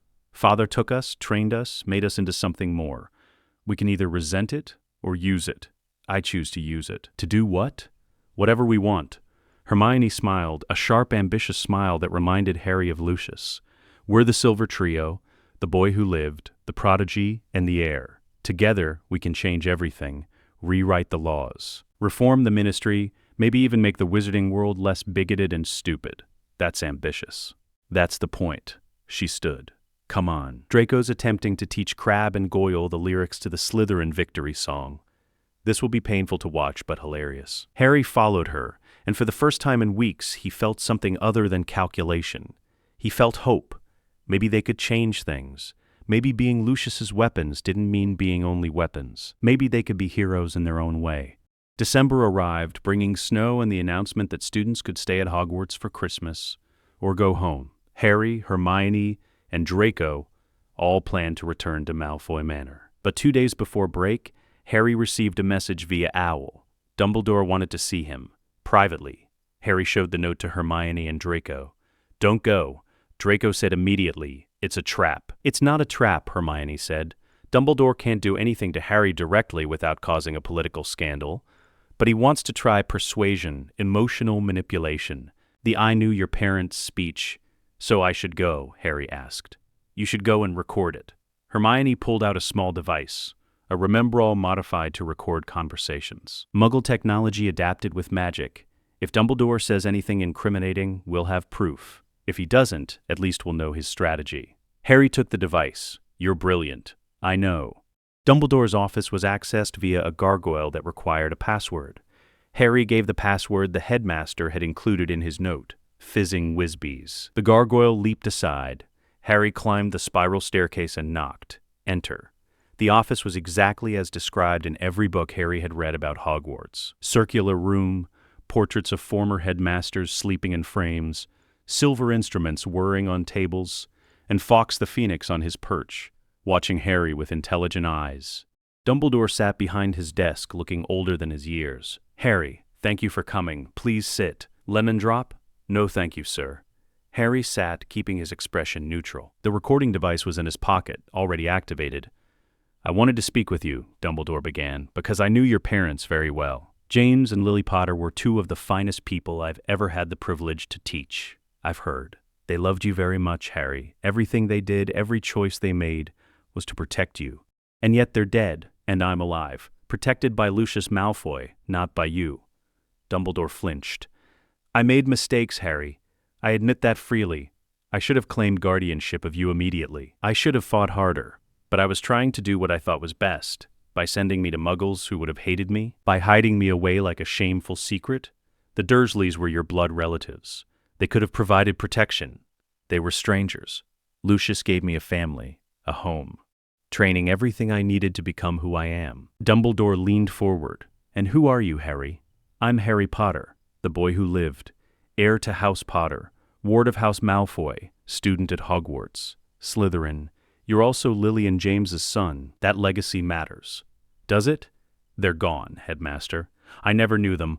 All I have are stories from people like you, telling me what they would have wanted. But you didn't raise me. Lucius did. So forgive me if I value his opinion over yours. Lucius Malfoy is a Death Eater. Alleged, never proven, never charged. Harry's voice was ice, unlike Sirius Black, who was convicted of murdering 12 people. Sirius was innocent. Peter Pettigrew was the traitor. Then why is Sirius still in Azkaban? Dumbledore had no answer. Harry stood. Is there anything else, Headmaster? Because if this is just you trying to convince me I'm being manipulated, you're wasting both our time. I'm trying to save you, Harry. From what? A loving family? Excellent education? Political power? Wealth? Everything a child could want? Harry's laugh was bitter. You're 10 years too late to save me, Professor. I'm exactly where I want to be. That night, Harry, Hermione, and Draco listened to the recording in the Slytherin common room, huddled around the enchanted device. He's playing the guilt card, Hermione analyzed. Your parents, their legacy, what they would have wanted, classic emotional manipulation. It won't work, Harry said. I have no emotional connection to people I never met. But he'll keep trying, Draco warned. Dumbledore doesn't give up. Father says he's like a dog with a bone. Let him try. Harry pocketed the device. We expose him. They went to bed that night feeling victorious. But Harry dreamed of green eyes, his mother's eyes, and woke with tears on his face he couldn't explain. Christmas at Malfoy Manor was opulent. The entrance hall was decorated with silver and green garlands, enchanted snow falling from the ceiling but melting before it touched the floor. A massive tree in the drawing room covered in heirloom ornaments that sang carols in harmony. Lucius sat in his study with Harry, Hermione, and Draco on Christmas Eve, reviewing their first term. "Grades?" Lucius asked. "Outstanding in everything except history of magic," Hermione reported. "Professor Binns is literally a ghost who reads from a textbook. It's impossible to stay awake. Acceptable?" "Harry?" "Same as Hermione. Though Snape gave me an exceeds expectations in potions because I modified a sleeping draught to work faster, and he said I should have asked permission first." Lucius smiled. "Innovation punished by procedure. How very Severus." "And you, Draco?" "Acceptable in most subjects. Outstanding in potions and defense. Exceeds expectations in everything else." "Good. All three of you performed adequately for first term." Lucius poured himself fire whiskey. "Now tell me about the three-headed dog." They'd sent him an owl about Fluffy immediately after Halloween. Now they explained everything. The troll, the distraction Quirrell's suspicious timing, the trapdoor. "Someone's trying to steal whatever's under that dog," Hermione concluded. "And I think it's Quirrell." "Why Quirrell?" Lucius asked. "He's the only professor who wasn't searching for the troll. He found it too quickly, and he stutters and acts weak. But I've seen him move, in the corridors, when he thinks no one's watching. He's not weak at all." "You're observant. Good." Lucius stood, walked to his bookshelves. The object being protected is the Philosopher's Stone, created by Nicholas Flamel, Dumbledore's old friend. It produces the elixir of life and transmutes base metals into gold. Dumbledore moved it from Gringotts to Hogwarts last summer, after a break-in attempt. "How do you know this?" Harry asked. "I have friends at Gringotts, and I make it my business to know what Dumbledore is hiding." Lucius pulled down a book. The stone is protected by a series of challenges designed by the professors. Fluffy, obviously Hagrid's contribution, then Devil's Snare, Professor Sprout, Flying Keys, Professor Flitwick, a giant chess set, Professor McGonagall, a logic puzzle involving potions, Professor Snape, and finally, the Mirror of Erised, Dumbledore's own trap. "The Mirror of Erised?" Hermione asked. "It shows you your deepest desire. Dumbledore's enchanted it so that only someone who wants to find the stone but not use it can retrieve it. A perfect trap for someone seeking immortality." Lucius closed the book. "The question is, who's after it?" "You know who," Harry said quietly. Everyone turned to stare at him. "Voldemort's not dead," Harry continued. "He can't be. You've told me before, Father. He was too powerful, too prepared. He wouldn't let himself die permanently. And if he's a wraith or spirit somewhere, he'd need the elixir of life to regain a body." Lucius's expression was carefully neutral. "That's a dangerous theory, Harry. Is it wrong?" "No." Lucius sat down heavily. "I believe the Dark Lord survived in some form. I don't know how. But a wraith needs a host, a servant." "Quirrell," Hermione breathed. "That's why he went to Albania last summer. The Daily Prophet mentioned it. Professor Quirrell taking a sabbatical to study dark creatures. Albania is where you-know-who was last seen." "Voldemort is possessing Quirrell," Harry said. "Using him to get to the stone. Then we need to stop him," Draco said immediately. "No." Lucius's voice was sharp. "You're 11 years old. If the Dark Lord truly is in that castle, you are not engaging him. Do you understand me?" "But Father, that is not a request, Draco. It's an order." Lucius looked at each of them. "I will handle this. I'll alert the Ministry. I'll pressure Dumbledore to increase security. But you three will stay away from that corridor. Promise me." They promised. They were lying. January 1992. Second term began. Harry couldn't stop thinking about the stone. If Voldemort was really in Quirrell, if he was really going to try stealing it, shouldn't someone stop him? Dumbledore clearly had a plan. The protections were too deliberate, too perfectly designed to test specific skills. This was a trap. Dumbledore was using the stone as bait. But for whom? Voldemort or Harry? "He wants you to go after it," Hermione said during a late-night strategy session in the common room. "Think about it. The challenges are designed for students, not adult wizards. Devil's Snare, first years learn about it in herbology. Flying Keys, anyone who can ride a broom. Chess, McGonagall knows you've been playing since you were 6. Potions, logic, Snape's specialty, but also something we could solve. And the mirror shows you your deepest desire." What would I see in the mirror, Harry wondered. Something Dumbledore wants you to see, something that makes you choose not to use the stone. Hermione's eyes narrowed. He's testing you, seeing if you're still good, despite the Malfoy upbringing. That's Dumbledore. February arrived. Harry began having dreams. Not normal dreams, visions. He saw a classroom from a perspective that wasn't his own. Saw students through eyes that felt wrong, cold, hungry. Saw Quirrell's face in a mirror, but behind him something else. A shadowy form. Red eyes. He told Hermione and Draco. They told Lucius via owl. Lucius's response was immediate. Do not investigate. Come home this weekend. This is not optional. In his study, Lucius paced while Severus Snape sat in the corner, watching. Visions, Lucius said. You're seeing through someone else's perspective? Or whoever's possessing him. The Dark Lord, Snape said quietly. When he tried to kill you as an infant, he transferred some of his power. Created a connection. You're seeing through his eyes because part of his soul attached to yours. The room went silent. What do you mean attached? Hermione demanded. Snape looked at Lucius.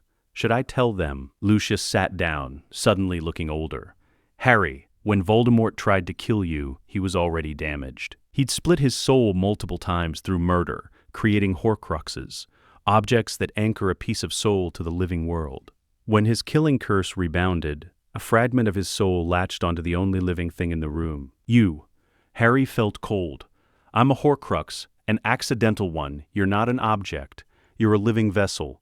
As long as that fragment exists, Voldemort cannot truly die. So kill me and Voldemort dies. Harry's voice was flat. No. Narcissa appeared in the doorway. She'd been listening. We're not killing you. We'll find another way. There might be one, Snape said. Horcruxes can be destroyed without destroying the container, if the container is alive and the fragment is separated through magical means. But it would require immense power and knowledge we don't currently possess. Then we acquire that knowledge, Hermione said fiercely.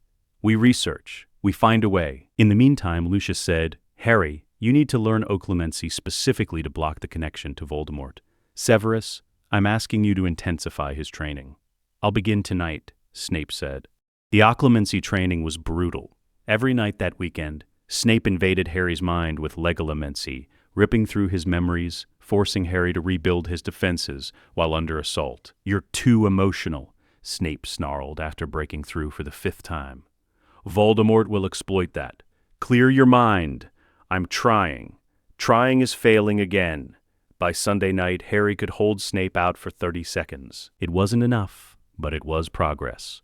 The visions will continue, Snape warned. But with practice, you can close the connection when you need to. Keep training. Every night, no exceptions. March brought the revelation they'd been dreading.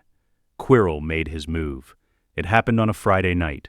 Harry woke from a vision, Quirrell standing before the mirror of Erised, demanding the stone, failing, screaming in frustration. Behind him, Voldemort's voice. The boy! Bring me the boy! He can retrieve it.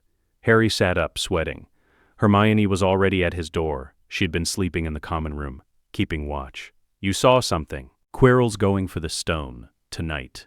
We need to stop him. Father said, Father isn't here. Hermione's voice was steel. And if Voldemort gets the stone, he returns to power. Lucius isn't ready.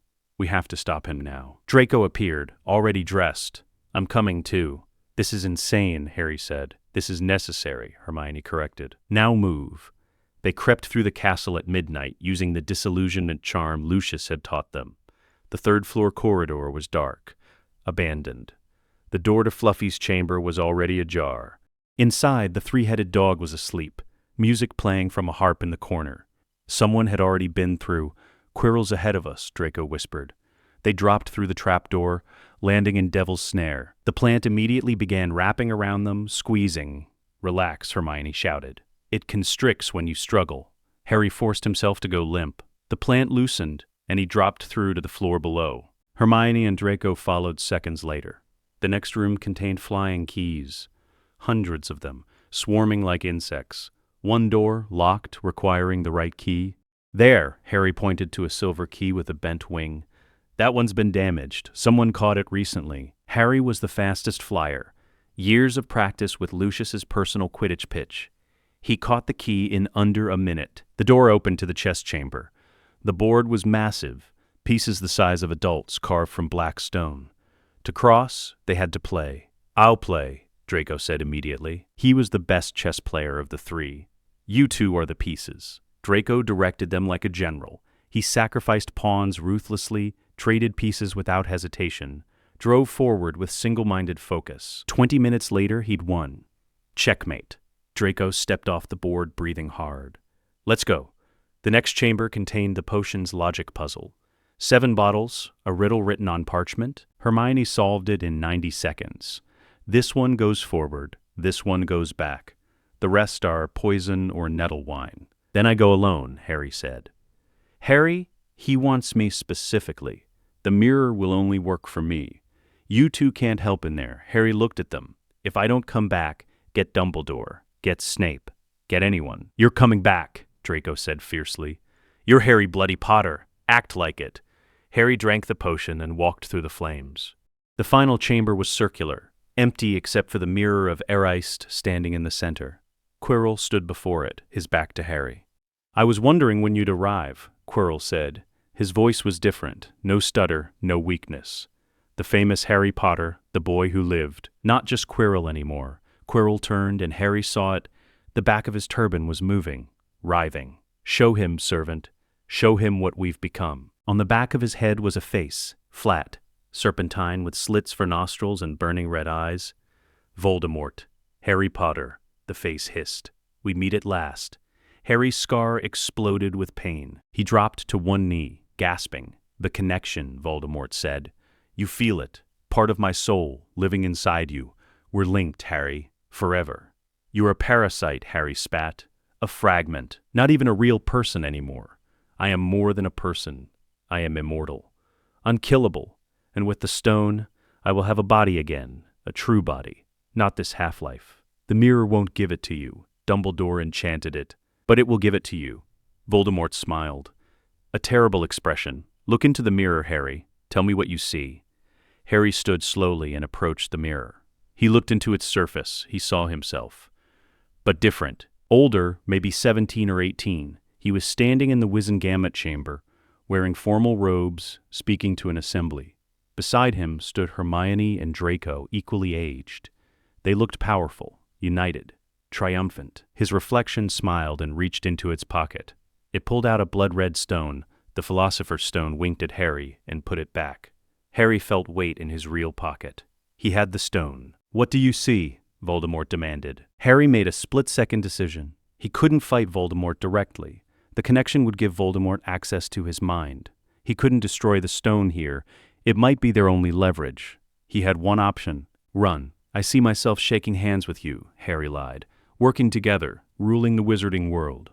Voldemort's red eyes gleamed. "Yes, you understand. Lucius raised you well. The Malfoy way. Power, ambition, the willingness to do whatever it takes. Join me, Harry. Together, we could—" Harry hit him with a stunning spell. Quirrell's body convulsed. Voldemort screamed, a sound like tearing metal, and Quirrell lunged forward. His hands closed around Harry's throat. Instantly, Quirrell began to burn. His hands blistered, skin charring, smoking. He screamed and pulled back. "What is this?" Voldemort shrieked. Harry understood. "My mother's protection. She died to save me. Love magic. Ancient magic. You can't touch me without burning. Impossible. Not impossible. Just something you've never understood." Harry raised his wand, ignoring the pain in his scar. Incendio. Fire erupted from his wand. Not a first-year spell, something Lucius had taught him in private. Quirrell's robes caught flame. He stumbled backward, trying to extinguish himself. The flames behind Harry, the ones blocking the entrance, suddenly extinguished. Dumbledore swept through, Snape right behind him, wands raised. "Harry! Down!" Snape shouted. Harry dropped. Twin jets of magic, one blue, one red, struck Quirrell. The possessed professor collapsed, convulsing. Voldemort's wraith tore free from Quirrell's body, a dark shadow with burning eyes. It shrieked once, a sound of pure hatred, and fled through the wall. Quirrell lay motionless, dead. Dumbledore knelt beside him, checking for a pulse. Gone. The possession drained him. Snape moved to Harry. "Are you hurt?" "My scar. It burns. The connection. Voldemort touched your mind. Snape pulled out a vial. Drink this. Pain reliever. Harry drank, tasting bitterness. The pain faded to a dull throb. Dumbledore stood. Harry, do you have the stone?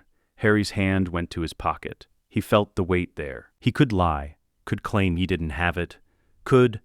Hermione and Draco burst through the flames, wands raised, ready to fight. They saw Quirrell's corpse, saw Dumbledore and Snape, saw Harry alive. Harry, Hermione ran to him. We heard screaming. I'm fine. Harry looked at Dumbledore. I have the stone.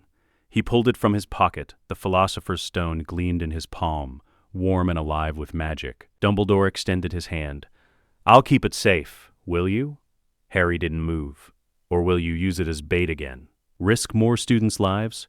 Harry, I understand you're angry, but you set a trap. You knew someone would go after the stone. You designed the challenges to be passable by students.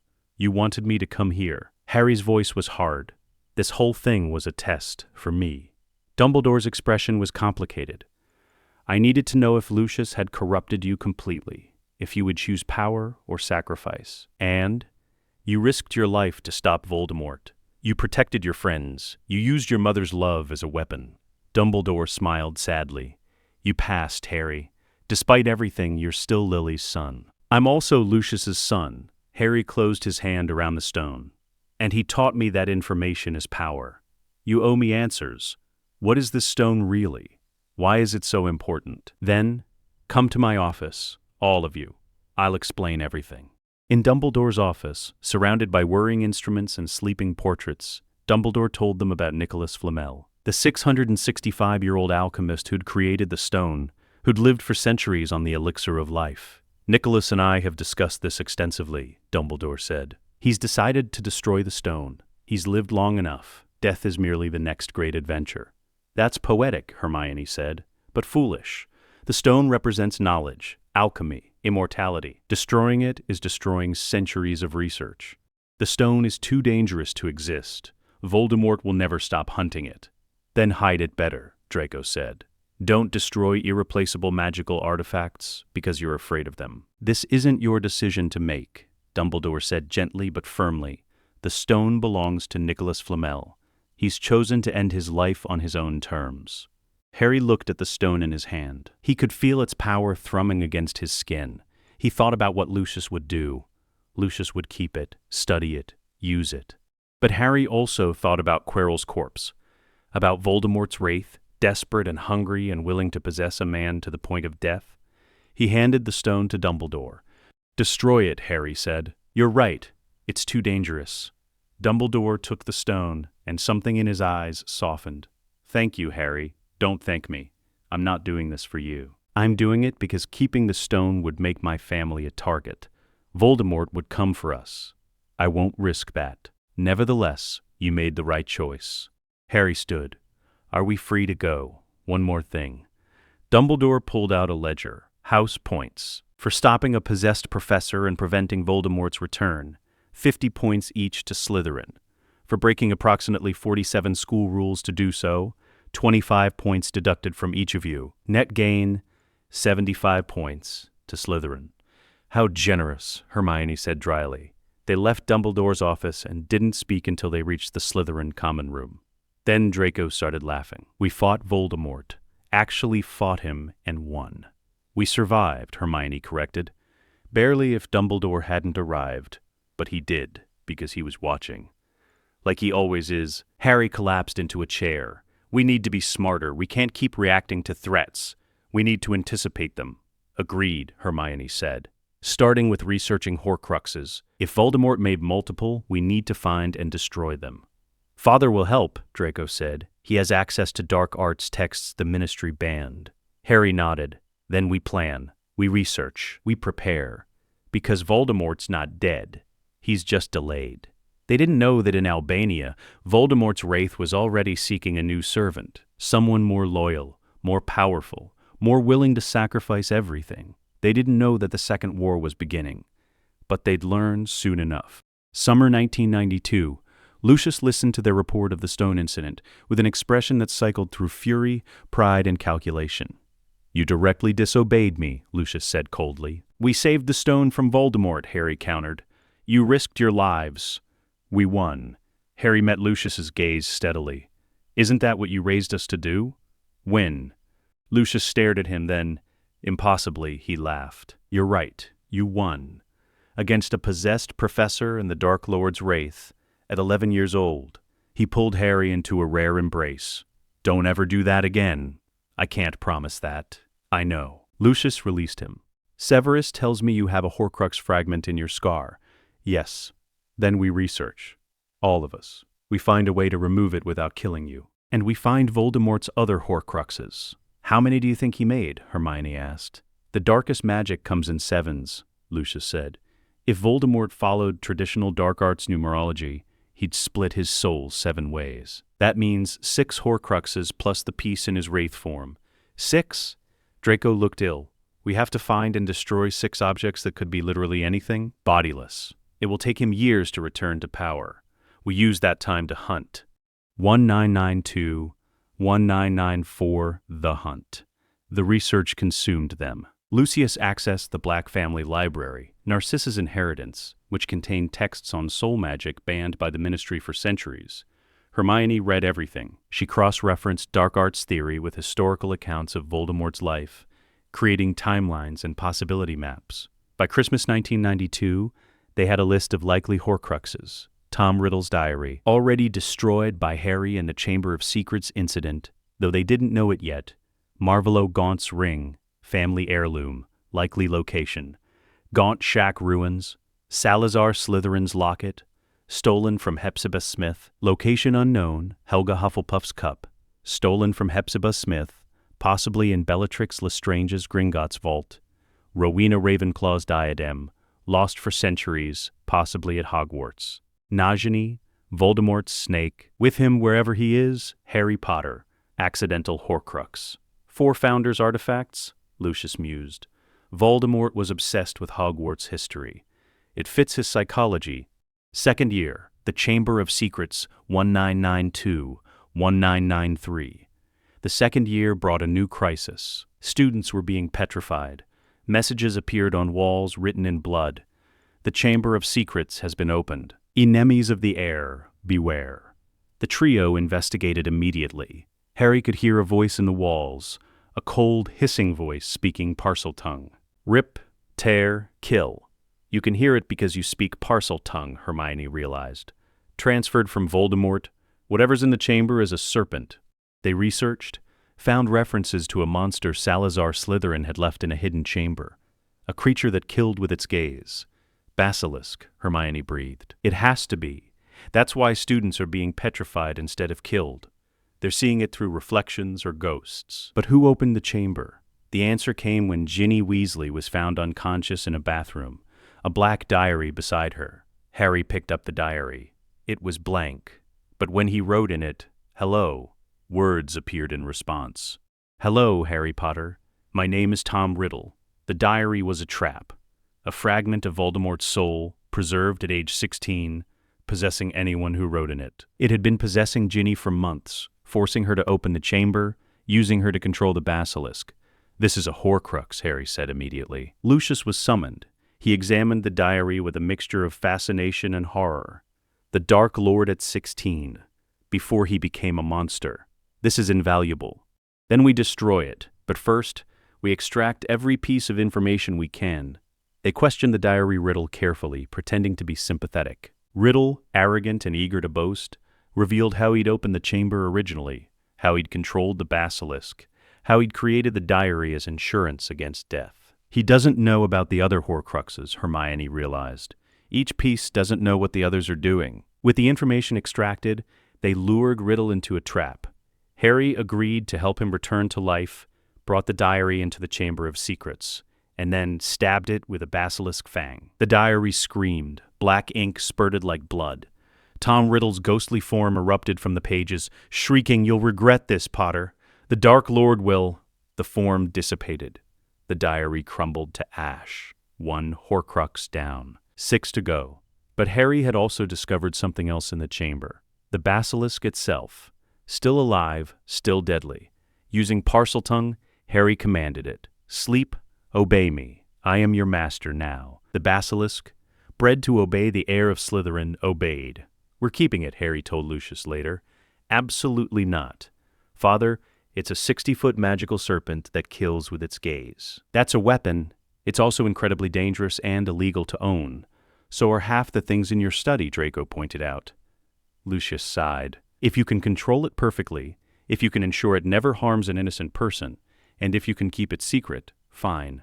But this is on you, Harry. Harry returned to the chamber regularly over the next 5 years, training with the basilisk, learning to command it with increasing precision.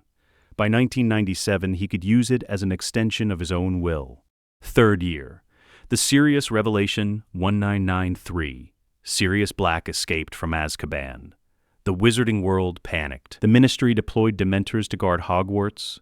Wanted posters appeared everywhere. Sirius Black, dangerous murderer, approach with extreme caution. But Lucius received a letter via an untraceable owl. Lucius, I know you have Harry. I know you've raised him. I'm here to save him from you. Meet me at the Shrieking Shack in Hogsmeade on the first Hogsmeade weekend. Come alone, or I'll come to Malfoy Manor. Sirius, Lucius brought the letter to Harry. Your godfather wants to meet. He's an escaped convict. He's also innocent. I've done research. Peter Pettigrew was the secret keeper. Sirius was framed. Why didn't you ever tell me? Because knowing wouldn't change anything. Sirius was in Azkaban. You were with me. There was no point. There's a point now. He's free. He wants me back. Will you meet him? Lucius asked quietly. Yes, but I'm bringing Hermione and Draco. And you, this is a family decision.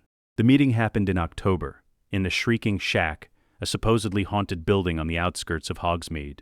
Sirius was there, gaunt and hollow-eyed, prison tattoos visible on his arms, his clothes ragged. He looked like death, but when he saw Harry, something in his eyes came alive. Harry, Sirius whispered. Merlin, you look just like James. I've been told. Harry's voice was neutral. You wanted to meet. We're here. I wanted to explain, to tell you the truth about what happened. I know the truth. Peter Pettigrew betrayed my parents. You were framed. You spent 12 years in Azkaban for crimes you didn't commit. Sirius looked shocked. You know? He told me everything. And you're still with him? Sirius's voice cracked. Harry, I'm your godfather. James and Lily chose me to raise you if anything happened to them. I should have been the one. You were in prison, Harry interrupted. You weren't there. Lucius was. Because he stole you.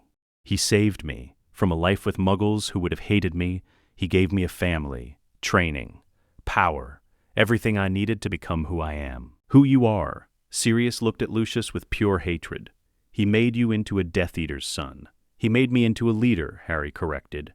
I'm not what you wanted me to be, Sirius. I'm not a Gryffindor hero. I'm not going to reject the Malfoys and run into your arms like some tragic orphan. I'm exactly where I want to be. Sirius's face crumpled. Lily and James would be ashamed. They're dead. Harry's voice was cold. You're the one who should be ashamed. You spent 12 years in prison while I grew up. You don't get to judge me now. I was trying to protect you. The family who raised me, the people who love me. Harry stepped closer. I have a father. I have a mother. I have a brother and a sister.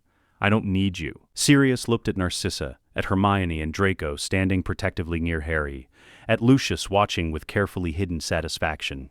This isn't over, Sirius said hoarsely. I'll find a way to prove I'm innocent. I'll clear my name. And then nothing, Harry said. Even if you're exonerated, even if the whole world knows you're innocent, you're still a stranger to me. I'm sorry for what happened to you. I'm sorry you lost 12 years. But I can't give you what you want. Sirius fled into the night, a black dog disappearing into shadows. Lucius put a hand on Harry's shoulder. That was difficult. That was necessary. Harry's voice was steady, but his hands were shaking. He wanted someone I'm not. I won't pretend to be that person. Hermione took his other hand.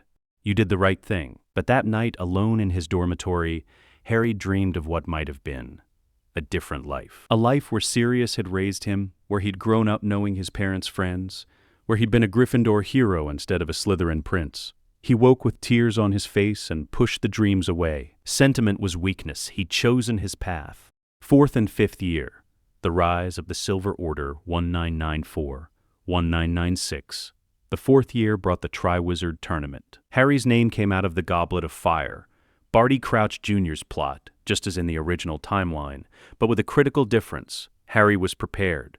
Lucius had taught him politics. Hermione had taught him strategy. Draco had taught him ruthlessness. The first task, Harry used Parseltongue to calm the Hungarian horntail, then simply walked past it and took the golden egg. The crowd went wild. The second task, Harry transformed into his animagus form, a stag, and dove into the lake, retrieved both Hermione and Draco. He'd never let the tournament separate them, and surfaced within the time limit. Cedric Diggory saved his own hostage. Fleur failed. Victor Crumb succeeded but barely. The third task, the maze, Harry navigated it with Hermione's tactical planning and his own dueling skills. He reached the cup first, but when he touched it, he was portkeyed to a graveyard. Cedric appeared seconds later, touching the cup simultaneously. Peter Pettigrew was waiting. "Kill the spare," a cold voice hissed. Harry tackled Cedric out of the way. "Run." Cedric ran. Harry faced Pettigrew alone. "I don't think so, Harry Potter," Pettigrew said, wand raised. Harry hit him with a stunner. Pettigrew collapsed, but then the cauldron bubbled. The ritual had already begun. Bone of the father unknowingly given. Flesh of the servant willingly sacrificed. Blood of the enemy forcibly taken. A dark form rose from the cauldron. Lord Voldemort returned. He was skeletal, pale, red-eyed, but solid, real, alive. "Harry Potter," Voldemort hissed, "the boy who lived, come to die." Harry raised his wand. "I've been waiting for this." They dueled. Voldemort was powerful, ancient, skilled beyond measure. But Harry had something Voldemort didn't. Training. Years of preparation. And the connection. When their spells met, Voldemort's Avada Kedavra and Harry's Expelliarmus, priori incantatem, occurred. Their wands connected, brother wands forced to duel, and ghosts emerged from Voldemort's wand. Cedric's father, an old woman. Frank Bryce, Bertha Jorkins, and then James Potter, Lily Potter. Harry, Lily's ghost, whispered, "You've grown so strong." "Hold on," James said. "When the connection breaks, run. We'll give you time." The connection shattered. The ghosts swarmed Voldemort. Harry grabbed the portkey cup, grabbed the stunned Pettigrew, and transported back to Hogwarts. He appeared in front of the crowd with Pettigrew's unconscious body. "Voldemort's back," Harry announced to the silent stadium. "He used Pettigrew in a resurrection ritual. I fought him. He's alive." But Cedric was alive. Pettigrew was captured, and Harry Potter had faced Voldemort and survived. The Ministry tried to deny it. Cornelius Fudge refused to believe. But Dumbledore used Veritaserum on Pettigrew, forced the truth out, and the wizarding world had to accept reality. Voldemort had returned. The Silver Order 1995-1997, Lucius faced an impossible choice: serve Voldemort or protect Harry. He chose Harry. "I'm done," Lucius told Narcissa in their bedroom. "I served the Dark Lord once. I won't do it again. Not when it means sacrificing our son. Let them try." Lucius publicly renounced Voldemort at a Wisengamot session, citing his devotion to his family over political ideology. Half the Death Eaters declared him a traitor. The other half secretly agreed. The Malfoy family became targets. So Harry, Hermione, and Draco formed their own organization, the Silver Order. They recruited students who were tired of choosing between Dumbledore's passive resistance and Voldemort's genocidal ambition. Students who wanted a third option. By sixth year, they had 50 members across all houses. Neville Longbottom joined, Luna Lovegood, Theodore Nott, even some Gryffindors like Dean Thomas and Seamus Finnegan. "We're not fighting for Dumbledore's vision," Harry told them at the first meeting. "We're not fighting for Voldemort's pureblood supremacy. We're fighting for a world where power matters more than blood, where competence matters more than heritage. We hunt horcruxes. That's our primary mission. Everything else is secondary." Destroyed it with basilisk venom. They raided Bellatrix Lestrange's Gringotts vault using Polyjuice Potion, insider knowledge, and sheer audacity retrieved Hufflepuff's cup. Destroyed it. They found Ravenclaw's diadem in the Room of Requirement. Burned it with fiendfire that Hermione controlled with terrifying precision. By the end of sixth year, only 2 horcruxes remained, Nagini and Harry himself. Seventh year, the final battle. 1997, the final confrontation didn't happen at Hogwarts. It happened at the Ministry of Magic. Voldemort, weakened by the destruction of his horcruxes, attempted a coup. He stormed the ministry with every Death Eater he could muster, intending to seize control and rule openly. The Silver Order was waiting. The battle raged through the Department of Mysteries, the Atrium, the Wizengamot chambers. Students fought alongside Aurors. The Order of the Phoenix joined. Even some reformed Death Eaters like Lucius fought against Voldemort. Draco dueled Bellatrix Lestrange, his mad aunt, and won, hitting her with a killing curse that ended her reign of terror permanently. Hermione coordinated the defense, directing forces like pieces on a chessboard, outmaneuvering Voldemort's chaos. Harry hunted Nagini. He found the snake in the Department of Mysteries, coiled around Voldemort like armor. Using Parseltongue, Harry commanded, "Come to me." Nagini hesitated, torn between Harry's Parseltongue authority and Voldemort's control. Harry used the basilisk. He brought it through the flue, hidden it in the department. Now he summoned it with a hiss. The basilisk emerged, 60 feet of serpent muscle and venom.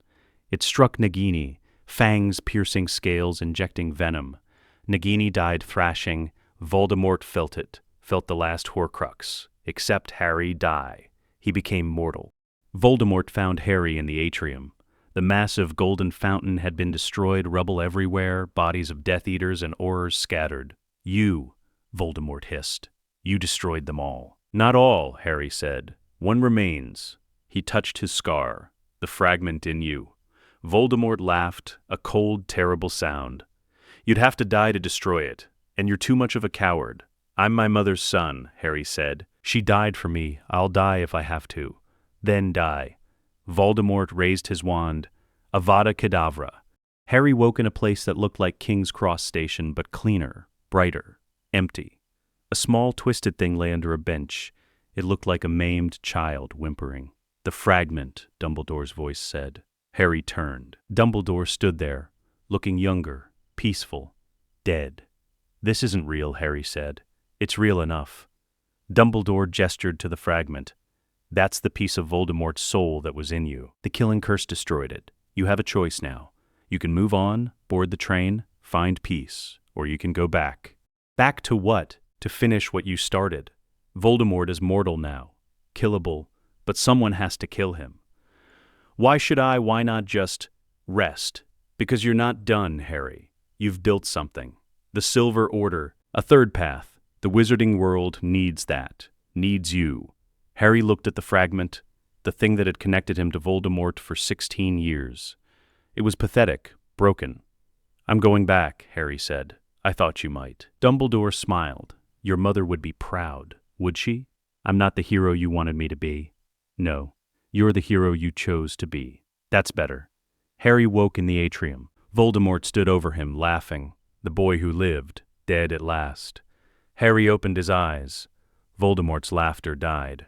"Impossible." Drew his wand. Parseltongue hissed from his lips, and the basilisk struck from the shadows, sinking fangs into Voldemort's leg. Voldemort screamed, tried to apparate, failed. The Ministry's wards held. "You're mortal now. No horcruxes, no safety net. Just you and me." They dueled. Voldemort was skilled, ancient, brilliant, but he was also desperate, weakened, poisoned. Harry was 17, trained by the best, fighting for his family. Their spells met one final time. Not priori incantatem this time. No brother wands. Voldemort had claimed the Elder Wand from Dumbledore's tomb, but the wand didn't recognize him as its master. The Elder Wand recognized Harry, because Harry had disarmed Draco, who had disarmed Dumbledore. The wand allegiance was Harry's. Voldemort's killing curse rebounded, struck him in the chest. Tom Riddle fell, dead, mortal, finished.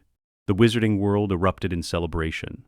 Voldemort was dead. The Death Eaters surrendered or fled. The Ministry was in chaos. Fudge was dead, killed in the battle.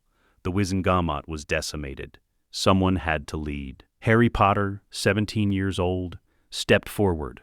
"The old order failed," he announced to the assembled witches and wizards. The Ministry was corrupt. Dumbledore's faction was passive. Voldemort's was genocidal. We need something new. He outlined a vision. A ministry based on merit, not blood. Laws that protected magical creatures. Education reform. Accountability for officials. The Wizengamot, desperate for stability, voted him interim minister of magic. Hermione became his chief advisor. Draco led the reformed Auror Corps. Lucius, pardoned for his defection, retained his Wizengamot seat. They rebuilt the wizarding world from the ground up. 19 years later, Platform 9 3/4, September 1st, 2017. Harry stood with Ginny, his wife, a Quidditch star, the one person who'd seen past his Slytherin prince exterior to the person underneath, and their 3 children. Beside them, Hermione and Ron Weasley. The friendship had been rocky at first, but they bonded during the war, with their 2 children, Draco and Astoria Greengrass, with their son Scorpius. The next generation, nervous, Ginny asked Harry's youngest son, Albus Severus. "What if I'm in Slytherin?" Albus asked. Harry knelt. "Then you'll be in Slytherin. Your mother was a Gryffindor. I'm a Slytherin. Your brother James is a Gryffindor. Your sister Lily will probably be a Ravenclaw knowing her. The house doesn't matter. But what if people think I'm dark? It's about ambition, resourcefulness, using power wisely." Harry smiled. "Your grandfather Lucius, he taught me that. Power isn't good or evil, it's what you do with it that matters." Albus hugged him. "I'll make you proud. You already do." The children boarded. The train departed. Harry watched it go, and Hermione stepped beside him. "Do you ever regret it?" she asked quietly. "The choices we made, every day," Harry admitted. "I wonder what would have happened if Sirius had raised me, if I'd been a Gryffindor. If I'd followed Dumbledore's path, and I wouldn't change anything. We built something better than what came before. The Ministry is reformed. Muggleborns have equal rights. Werewolves can work. House elves are free. We did that. We paid a price. Everything has a price." Harry looked at his family. Blood and chosen. But I'd pay it again. That evening, Harry visited Malfoy Manor. Lucius was older now, gray-haired, walking with a cane he actually needed. But his mind was sharp. "Minister Potter," Lucius said with a slight smile. "Father." Harry sat across from him in the study, the same study where Lucius had taught him politics 16 years ago. "I wanted to thank you." "For what?"